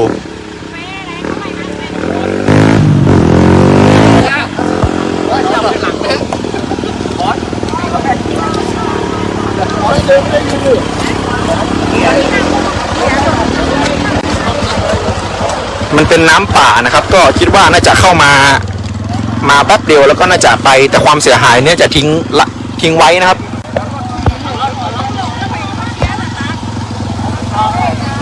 ซ้อนไปมาได้เปิ้ลเข้าไปเลยแล้วเขาเอาออกมานะพี่กอยอันนี้เขาแค่เป็นชาวบ้านด้านในออกไปสำรวจสะพานเส้นอื่นที่จะมีคนเข้าไปได้หรือเปล่าปรากฏว่ามันไม่มีเส้นไหนไปได้เลยสะพานอีกสะพานก็ถูกตัดขาดหมดละสะพานถล่มแล้วตอนนี้สะพานซุดตัวนะครับ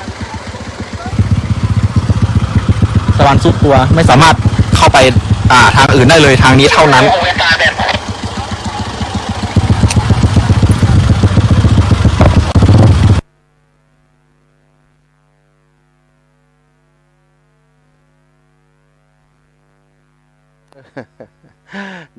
ได้ติดตามสถานการณ์อยู่เนาะติดตามสถานการณ์น้ำท่วมที่ในพื้นที่ของอำเภอห้างชัดจังหวัดลำปางซึ่งขณะนี้ก็ตั้งกู้ภัยตั้งเจ้าหน้าที่ท้องถิ่นและกู้ภัยของจังหวัดลำปางและจังหวัดเชียงใหม่ประสานความร่วมมือลงพื้นที่ไปช่วยกันอยู่เนาะก็มีหลายจุดนะญาติโยมทั้งหลายมีตอนนี้ที่แถวบ้านสันทรายเนาะสันทรายนี่ก็เข้าแล้วนะสันทรายห้างชัดนะสราวุธสันทรายห้างชัดก็น้ำก็เข้าละสราวุธดวงปันตาตะกี้ได้หันการรายงานของโยมสราวุธดวงปันตานักแต่เธอเนี่ยนักเนอครับตอนนี้คณะนี้น้ำอยู่บ้านสันทรายนะครับเนอบ้านจูบ้านจำบ้านทะล่าบ้านโฮงเตรียมมาเลยครับนักกตวะเป็น2 เต้านักแต่เธอเนี่ยนักเนอครับตอนนี้คณะนี้น้ำอยู่บ้านสันทรายนะครับเนอบ้านจูบ้านจำบ้านทะล่าบ้านโฮงเตรียมมาเลยครับนักกตวะเป็น2 เต้าน่าจะโทษมันแบบนี้นักแต่เธอเนี่ยนักเนอครับตอนนี้คณะนี้น้ำอยู่บ้านสันทรายนะครับเนอบ้านจูบ้านจำบ้านทะล่าบ้านโฮงเตรียมมาเลยครับญาติโยมทั้งหลายที่อยู่ทั้งลุ่มเด้อโยมแม่บัวขี้ท่าโปโยมแม่ถนอมนำวงโยมแม่บัวเลียวชัยอุดสถานการณ์ที่บ้านเป็นได้พ่องแถวนั้นนะแถวสายตั้งหลุมลงไปตั้งงานเสริมงามพี่น้องตั้งเสริมงามบ้านนาบอนเป็นได้พ่องเนาะบ้านแม่แก้ว แม่แก้วบ้านตั้งในพุ่นเด้อแม่แก้วบ้านอย่างก็อีแม่ ตั้งปุ่นตั้งบ้านพึ่งบ้านอย่างปุ่นนะก็แล้วก็บ้านนาน้ำมันบ้านนาบัวลกเป็นอย่างไรพ่องอาสถาตอนนี้อยากจะฟังเสียงจากตั้งท้องพื้นที่เนื้อตีประสบภัยแต่บางเตือเปิ่นก็บ่ได้ฟังเนาะสถาบ่ได้ฟังตรงนี้เนื่องจากว่าวุ่นวายเกี่ยวกับการเก็บข้าวเก็บของแม่บัวขี้ถ้าโปนี่ถ้าฟังอยู่โทรมาจิมตั้งบันนาจะลาลมีน้ำท่วมก่อนตั้งปุ้นตอนนี้ก็เป็นสถานน้ำเข้ามาตีลำปางและสถาช่วงก่อนจังใหม่เนาะประเดี๋ยวนี้เข้ามาตีลำปางเจอตีลำปางพายุซูริกนี่พัดผ่านตีลำปางของเฮามีตั้งพัดผ่านลำปางแล้วก็ตั้งภาคเหนือตอนล่างเนาะลำปางไปถึงลำปางอุตรดิตถ์สุโขทัยแถวเนี้ยเนาะผ่านเข้าไปทางนี้ตั้งเหนือพุ่นก็ขออันระงับยับยั้งเพียงเท่านี้ก่อนตั้งเหนือก็คือในส่วนของตีแถวแม่สายแถวอย่างพุ่นเนาะตอนนี้ก็กำลังฟื้นฟูนะตั้งแม่สายนี่ฟื้นฟูความเสียหายต่างๆในพื้นที่มีรถเข้าไปเกรดดินไปตักดินต่างๆตอนนี้ได้สั่งอาหารมีญาติโยมตีรวมบุญกระเดียวตอนเจ้าเนี่ยตมาไปบิณฑบาตนะที่บ้านสีหมดเก้าและบ้านหนองยางสิ่งที่ต้องการถ้าเป็นไปได้เนาะก็เป็นประมาณว่าถ้าไผ่ได้ฟังอยู่นั้นถ้าจะรวมบุญด้วยกันก็เอาเป็นข้าวห่อมาเลยนะข้าวห่อตีห่อใส่ถุงข้าวเหนียวเหี่ยน้อยกันจิ้นทอดไก่ทอดอย่างมูเนี่ยประมาณนี้เนาะก็จะเอาเข้าไปส่งในพื้นที่ตอนนี้ได้สั่งตีบ้านโถกหัวช้างบ้านโถกหัวช้างนี่ก็สั่งอันญาติโยมได้ทำอาหารไว้นะสั่งอาหารไว้เดี๋ยวก็จะไปฮับเอาต่อใดก็ว่ากันตอนนี้มีญาติโยมที่ฟังรายการอยู่เมื่อช่วงแรกเนาะช่วงแรกของรายการได้โอนปัจจัยมาให้หอมตัวอาตมาที่จะเอาเข้าไปส่งเปิ่นกรรมตอนประมาณสัก7 โมง 8 โมงนิติบ้านแม่ตาลน้อยบ้านห้วยเลียนนะมีแม่จันเป็งคำมาเมืองอยู่ขวางสิงเชียงใหม่500 บาทแม่อมรวันเล้ากุลอยู่สันทรายเนาะโยมแม่ให้มาแหม500 บาทเดี๋ยวก็จะสำรองจ่ายไปก่อนถ้าศรัทธาญาติโยมไผ่ตีสนใจอยากจะร่วมบุญด้วยกันก็ให้หอมมาได้เนอะหอมมาช่วยกันคนละเล็กคนละน้อยได้วันนี้หลายหมู่บ้านก็จมอยู่ใต้น้ำบางชีวิตก็ยังสูญหายยังติดตามมาได้เนื่องจากว่ากระแสไฟฟ้าถูกตัดขาดแสงสว่างบ่เพียงพอน้ำมันขึ้นสูงกู้ภัยบ่สามารถจะลงเข้าไปในพื้นที่ได้ก็คงจะต้องรอให้มันสว่างหรือว่าแจ้งสักน้อยก่อนจะลงไปเพราะยังประเมินสถานการณ์ตั้งนั้นบ่ได้เตือนเพราะน้ำมันขึ้นสูงและเจี่ยวด้วยนะสถาน้ำมันเจี่ยวก็เลยเป็นปัญหาในการที่เข้าพื้นที่กู้ภัยแล้วก็ไฟแสงสว่างบ่เพียงพอถูกตัดขาดการสื่อสารก็ถูกตัดขาดไปแล้วนะการสื่อสารถูกตัดขาดบ้านแม่ตาลน้อยตำบลเวียงตาลอำเภอห้างชัดนี่การสื่อสารถูกตัดขาดแต่ที่บ้านห้วยเลียนแล้วก็ยังสามารถติดต่อกันได้อยู่เจ้านี้จะเข้าพื้นที่ตีห้วยเลียนก่อนนะห้วยเลียนนี่ก็คือมีจุดที่สามารถลดไปถึงแล้วก็เอาเข้าของไปส่งได้ศรัทธาญาติโยมที่อยู่ในพื้นที่ใกล้เคียงเนาะที่ห้างชัดของเฮานี่นะถ้าไผ่ที่ได้ฟังรายการตอนเจ้านี้ถ้าท่านตันถ้ามาเข้าตันนึ่งเข้าตันหรือว่าหุงเข้าตันช่วยกันคนละเล็กละน้อยเนาะเอาคนละเล็กละน้อยก็คิดว่าพอจะบรรเทา 400-500 ครอบครัวที่อยู่ในพื้นที่ตอนนี้อย่างต่างๆก็คงจะสูญหายไปเยอะนะเข้าของต่างๆโยมแม่ว่าจะได้โยมแม่แก้วโดนก็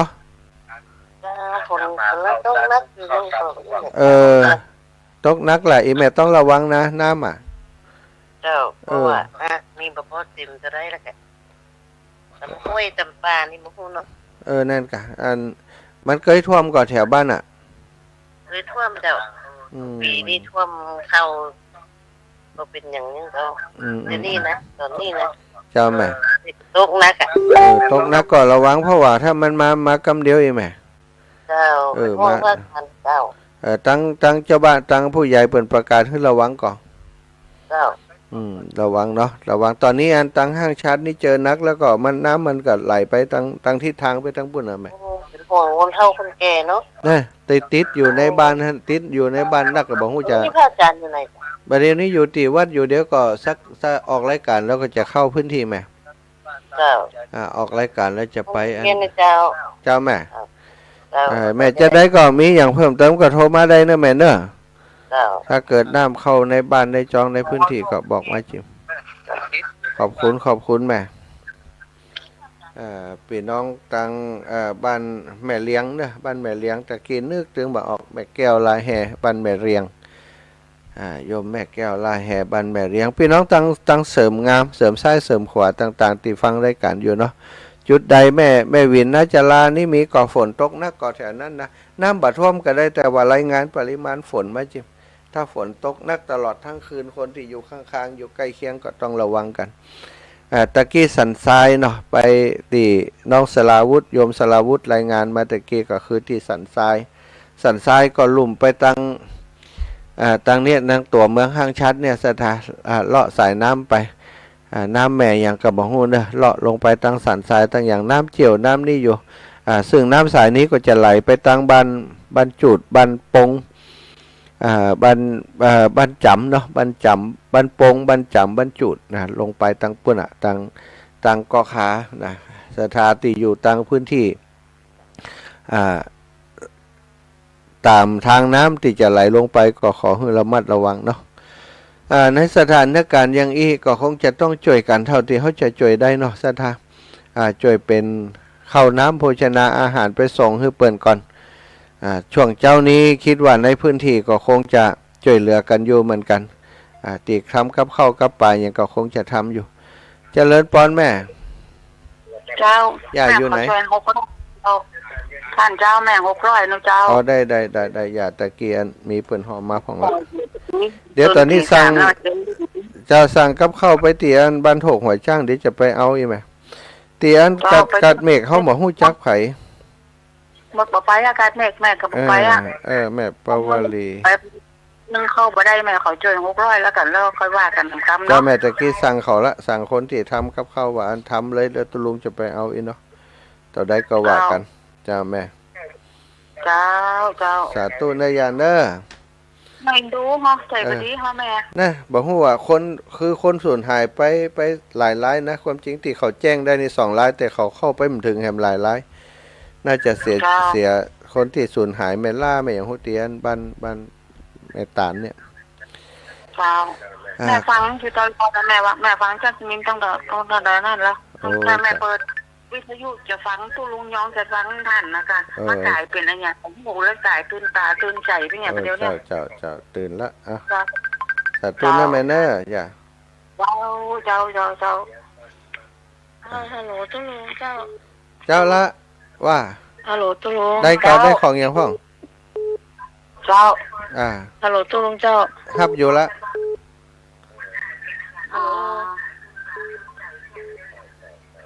ละตัว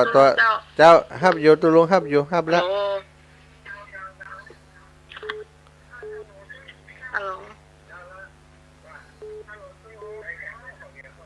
เอาใหม่ตะกี้เสียงไผ่เสียงนั้นเสียงโทรศัพท์ไผ่ข้างอยู่เอาปิดให้จิ้มเลยแก้วหอม300เนอะกับข้าวพระอาจารย์300ล่ะอีแม่จะให้แม่โอนให้เด้อแม่กับแก้วเจ้าแม่ตั้งแม่ที่สมัยเขาท่วมก็แม่บัวขี่เขากันให้ล้อฟังเสียงอยู่นี่เอากับข้าวไปส่งไปแม่โอนให้เด้อเจ้าแม่เดี๋ยวจะไปเอาที่โทรหัวใจรับอาจารย์เจ้าตกขาดนี่นะแล้วก็บ้านเฮาถึงก็เนาะบ้านเฮามีอันลูกฟังอาจารย์นี่เจ้าอีแม่สาธุเนอได้แม่ถ้าไปตั้งแม่วินแม่ยังกะพร้อมกันเนาะเจ้าแม่เจ้าถึงว่าไม่แหมหลายอยู่ท่านอาจารย์เจ้าได้ถ้าอย่างไรก็นี้เดี๋ยววันนี้แต่วันนี้สั่งไปละสั่งกับข้าวสั่งอย่างเดี๋ยวจะโชว์เช็คก่อนออกตั้งเรือนแม่ตัวเด้อเจ้าแม่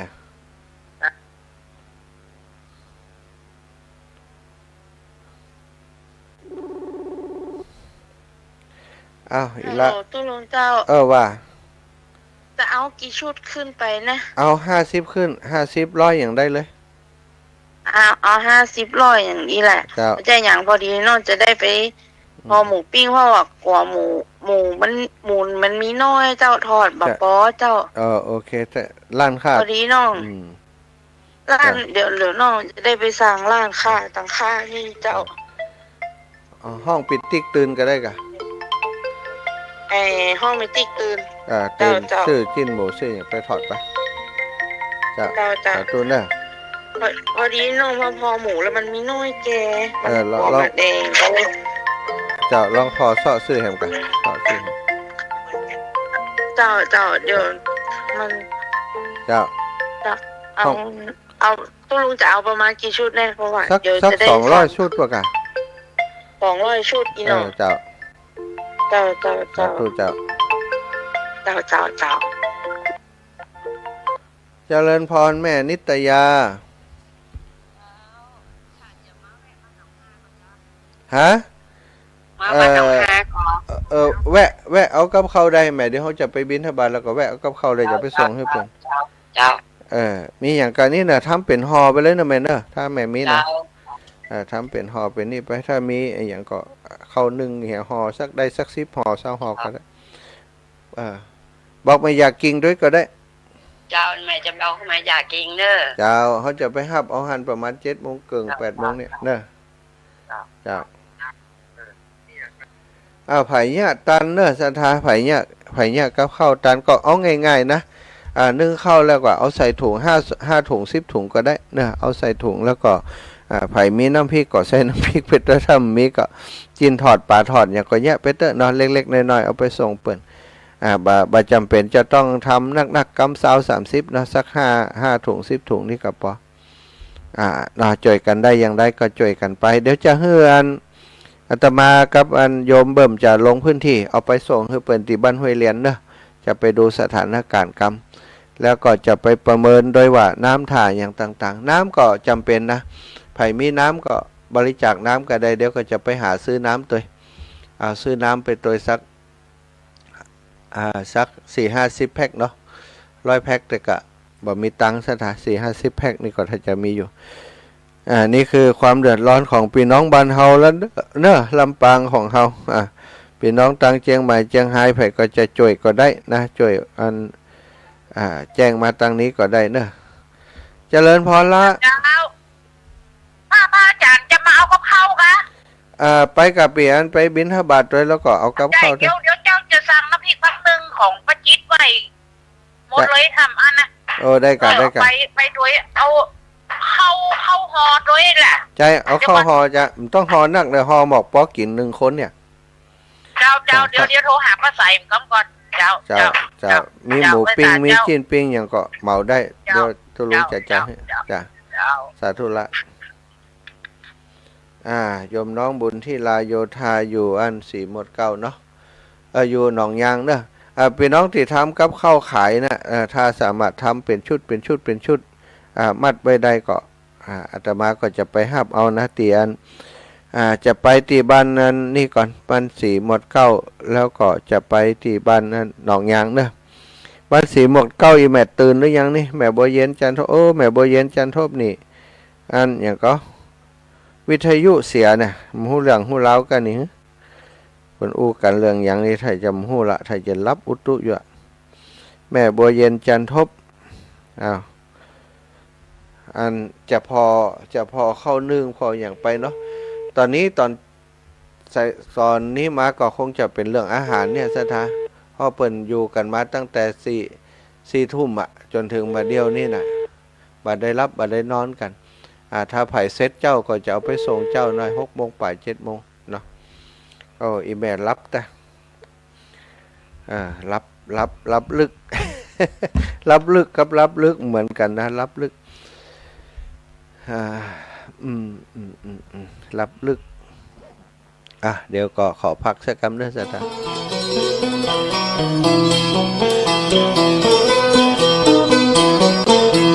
ฝนตกจากฟ้าลงมาซอยตั้งแต่บนลอยลงต่ำไต มันฟ้าตั้งบนกำลังห้ำให้พอหมูป่าไม้ลมหายเปปังตกแค่ยามสุดคืนสุดวันหน้านำบ่ยังสากำน้ำลอยล่องหอยไหลมาเร็วโอยบ่มีเนินจา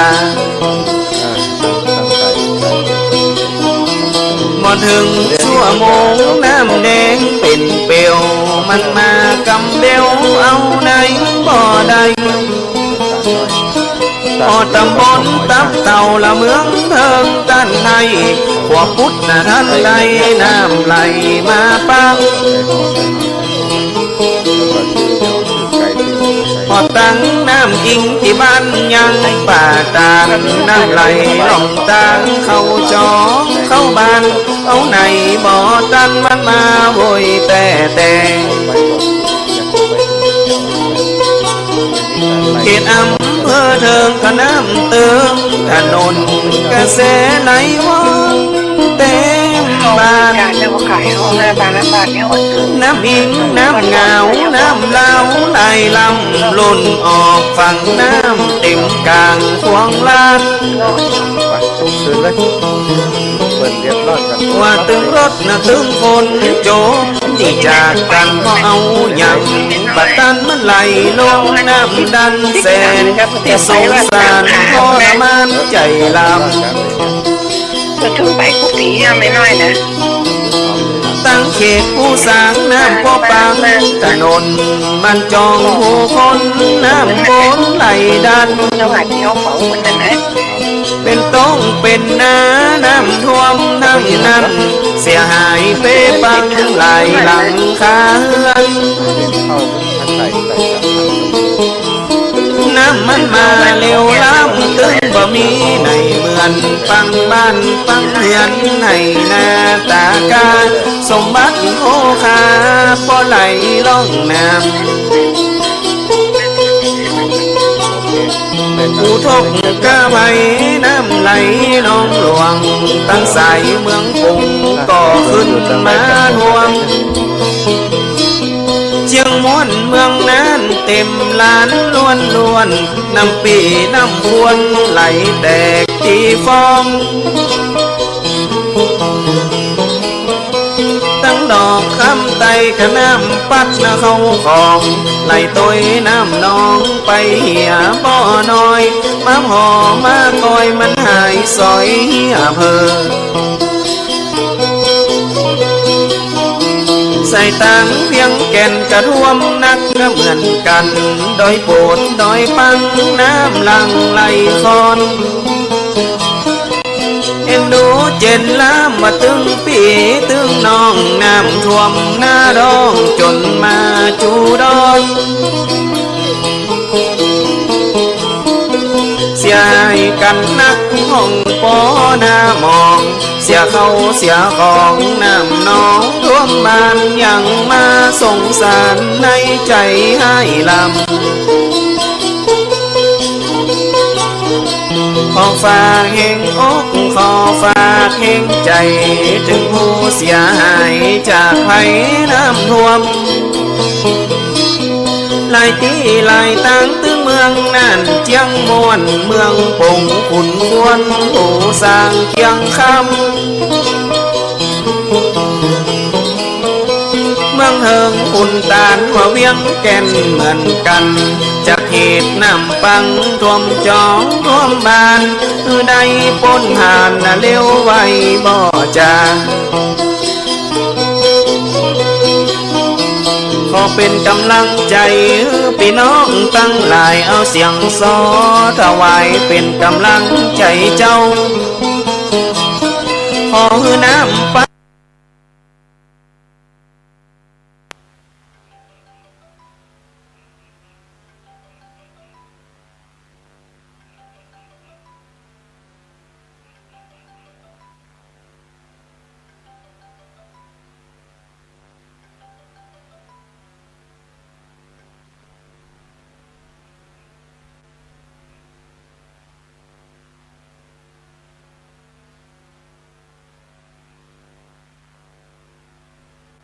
เสียงซอถวายเป็นกำลังใจเจ้าขอน้ำจะขอเป็นกำลังใจพี่น้องตั้งหลายเอาเสียงซอถวายเป็นกำลังใจเจ้าขอน้ำ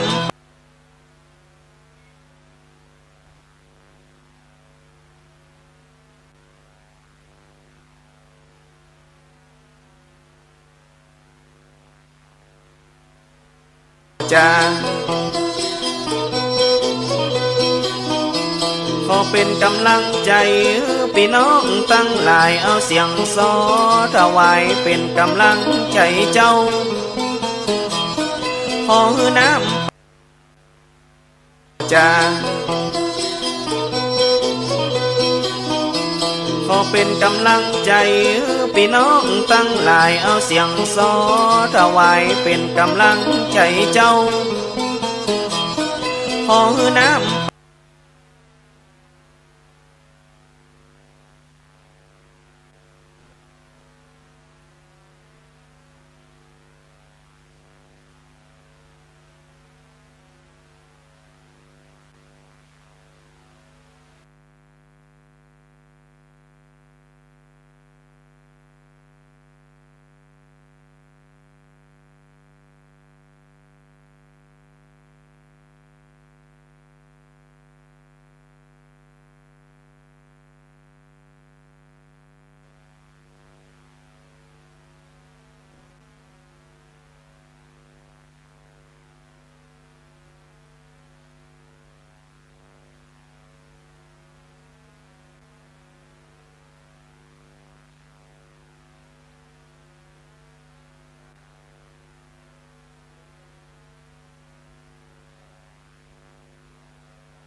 มืดบดฝนตกซอยซอย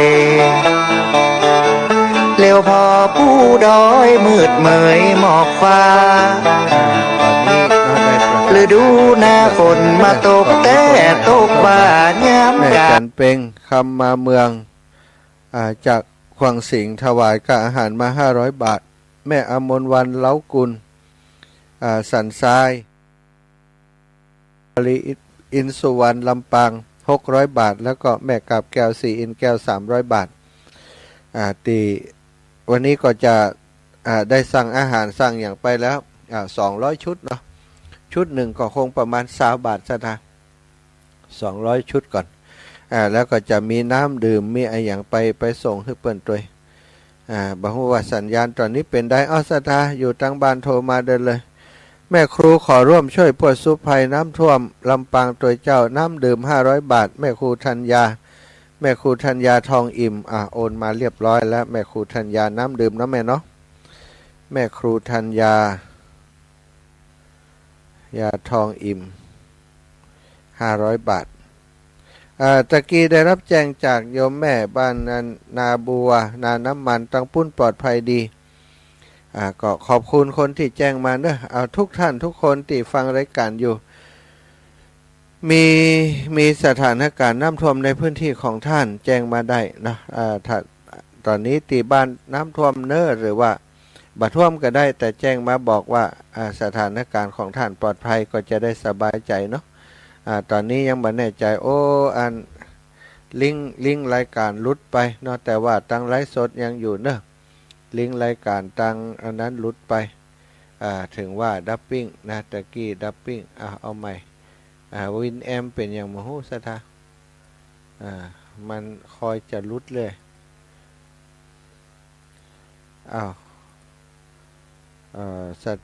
ตอนนี้รายการตั้งน่าจะถูกซอยตั้งแต่บนดอยลอยลงต่ำไตเหมือนฟ้าเสียงสถานีเป็นอย่างใดพ่องที่ไหนตั้งเชียงใหม่ถ้าเสียงหายไปแล้วกันเนาะเอาใหม่ก็เป็นอย่างนะใกล้จะหมดเวลาแล้วก็เป็นตั้งไลฟ์สดกันแล้วกันที่ก็ออกไปอยู่ในขณะนี้ตั้งไลฟ์สดออกไปอยู่ตั้งสถานีน้องนัดตอนนี้อยู่ในพื้นที่เนาะน้องนัดอยู่ในพื้นที่ช่วยเหลือผู้ประสบภัยอยู่ก็คงจะลำบากที่จะเกาะสัญญาณให้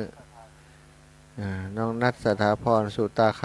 ำนี่ก็ลงพื้นที่นะลูกบ่าวอาตมานี่สู่ยิบตาเฮียนหนังสือตัวเป็นอยู่มูลนิธิกู้ภัยตัวเปิ้นก็ดูแลคอยก็ช่วยเหลือกันอย่างเงี้ยสถาเวลามีอย่างในพื้นที่เขาก็จะแจ้งให้เปิ้นก็แจ้งให้โยมแม่ว่าอย่างไรตั้งปุ้นชัดเจนดีแล้วไหมล่ะดีแล้วแม่ดีแล้วท่านดังอยู่จังไหนดังอยู่เนาะตะกี้ดับไปกำกะจะไปจำเดียวไปได้เป็นอย่างเจ้าดีแล้วดีตาช่วยแล้วสาธุจ้าแม่เจริญพรโยมแม่ดีแล้วยังลำปางดีเนาะโอเคได้เลยแต่เดี๋ยวอันจะไปเอากับข้าวนะ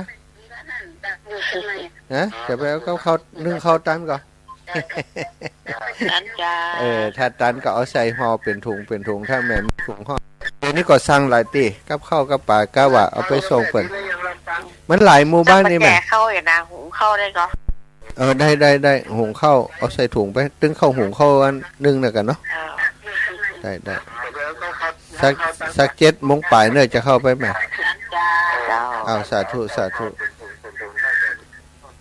ไม่ยากกิ่งแก้วนะมณีเนติลำปางติ๊กโถกหัวช้างอีลาวาได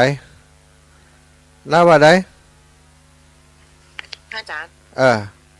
ออกเดี๋ยวน้องกับป้าแก้วไปซื้อก่อนบ่ตังค์นี่ซื้อก่อนบ่ได้ถ้าน้องไปก่อนก็ซื้อเลยเพราะเดี๋ยวมันจะจ้าเดี๋ยวรอพระอาจารย์มาใช่เจ้าเอาไปก่อนเลยนะอันไปซื้อก่อนแล้วเดี๋ยวเบิดกระบะไหมเนาะเจ้าได้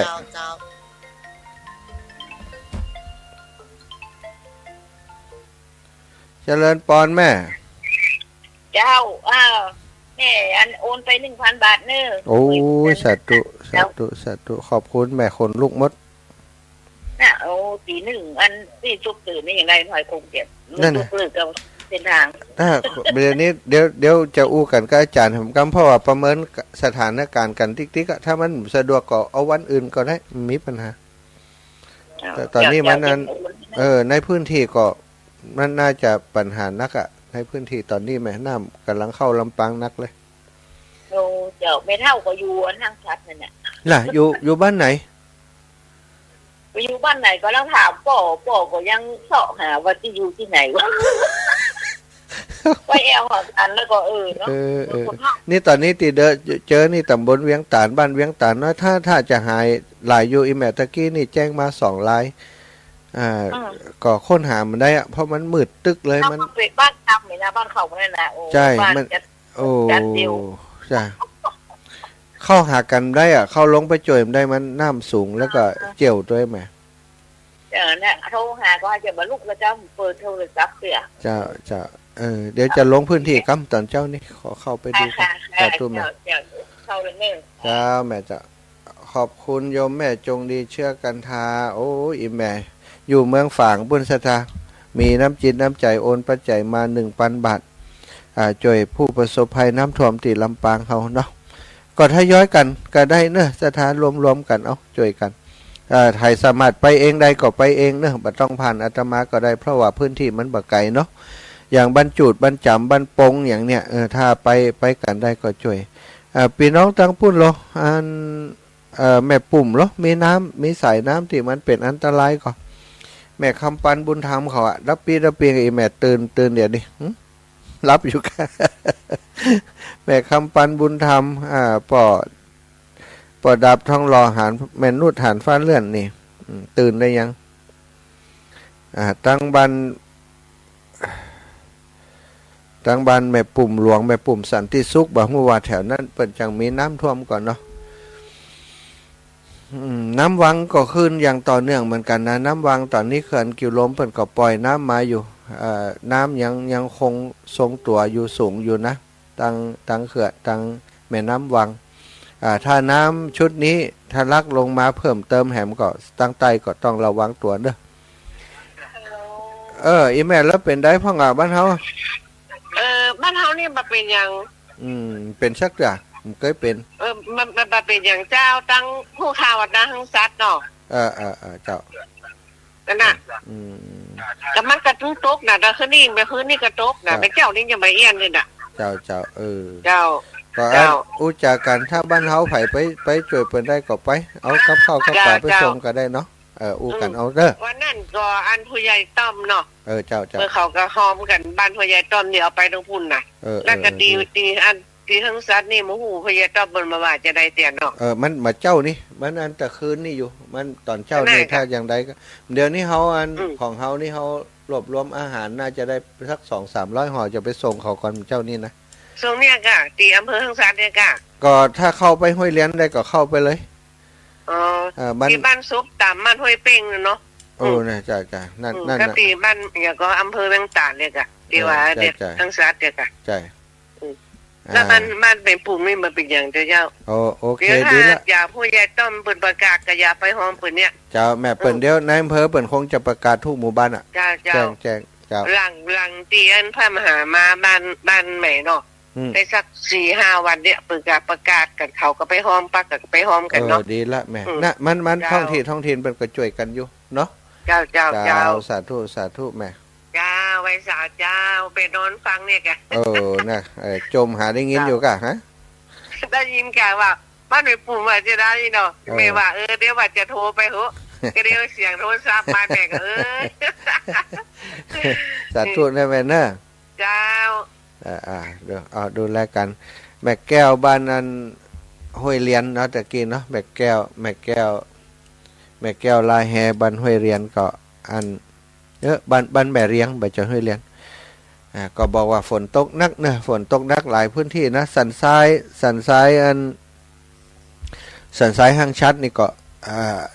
น้ำก็ขึ้นสูงตะเกียนสลาวุธเปิดรายงานตอนประมาณตี 1ละ เปิดรายงานอยู่ตอนบ่ายจะลงเข้าพื้นที่เนาะตอนเจ้านี่มีกิจหลายตีหลายแห่งเอาละศรัทธาญาติโยมอีปอยอีแม่ตั้งหลายวันนี้ก็คงจะอู้กันถึงเรื่องอันใจสื่อของเฮาตรงนี้เนาะเพื่อเป็นตีประสานงานกับผู้ประสบภัยน้ำท่วมบอกว่าตอนนี้น้องนัดนะน้องนัดอยู่ในสายอยู่ก่อนน้องนัดสถาพรสุตาคำสรุปสักหน่อยว่าอย่างใดพ่อน้องนัดในพื้นที่ตอนนี้ก็พยายามทางการกู้ภัยก็พยายามจะเข้าไปในพื้นที่ตีอันมีการขอความช่วยเหลือเฮือนกู้ภัยไปช่วยแต่ว่าตีตั้งต่อเจ้านี่คือเข้าไปในเจ้ากระแสน้ำมันสถานีวิทยุของรัฐขาดเข้าไปบันไดเนาะตอนนี้106.50 เมกะเฮิรตซ์นะเดี๋ยวก็จะเอาละได้อย่างใดลูกหลานเพิ่นก็สัญญาณจากตั้งคลื่นสีขาวต่อไปถ้ามีอย่างก็จะแจ้งผ่านทั้งคลื่นสีขาวไปเนอะใครจะสนับสนุนช่วยเหลืออาหารที่จะไปดูแลเลี้ยงดูพี่น้องที่ประสบภัยตอนนี้ก็แจ้งมาที่อาตมาก็ได้เนาะหรือว่าถ้าท่านสะดวกนะผู้นำหมู่บ้านแต่ละหมู่บ้านเป็นก็คอยช่วยเหลืออยู่แล้วโดยเฉพาะพื้นที่ใกล้ๆกันอำเภอหางชัดอำเภอเกาะขานี่เนาะตอนนี้ติพานอาตมามาแม่จันเป็งคำมาเมือง500 บาทแม่อุบลอมนวันเล้ากุล500 บาทแม่ปวลีอินสุวรรณ600 บาทแม่กาบแก้วสีอินแก้ว300 บาทแม่ครูธัญญาทองอิ่ม500 บาทแล้วก็โยมแม่จงดีประหมออินทรเชื้อกันทาพร้อมกับครอบครัวนะทุกท่านติดกล่าวนามมาพร้อมกับครอบครัวเปิ้นเนอะ1,000 บาทก็ต้องขอบคุณสำหรับศรัทธาที่ฟังรายการตอนเจ้าแล้วก็ร่วมด้วยช่วยกันช่วยมาก็ติดต่อประสานงานมาได้เนอะไผจะเอาน้ำก็ได้จะเอาเข้าก็ได้เนาะอาตมาจะเอาน้ำไปสักตอนนี้คิดว่าเอาไปสัก50 แพ็คก่อนน้ำนะห้ามสัก50 แพ็คแล้วก็เข้าสัก200-300 กล่อง300 ห่อคนอื่นๆก็คงจะเอาลงพื้นที่ไปเหมือนกันวันนี้จะต้องลงพื้นที่ตอนเจ้านี้ออกรายการแล้วก็จะเดินทางเลยศรัทธาญาติโยมเจริญสุขเจริญธรรมเนอะ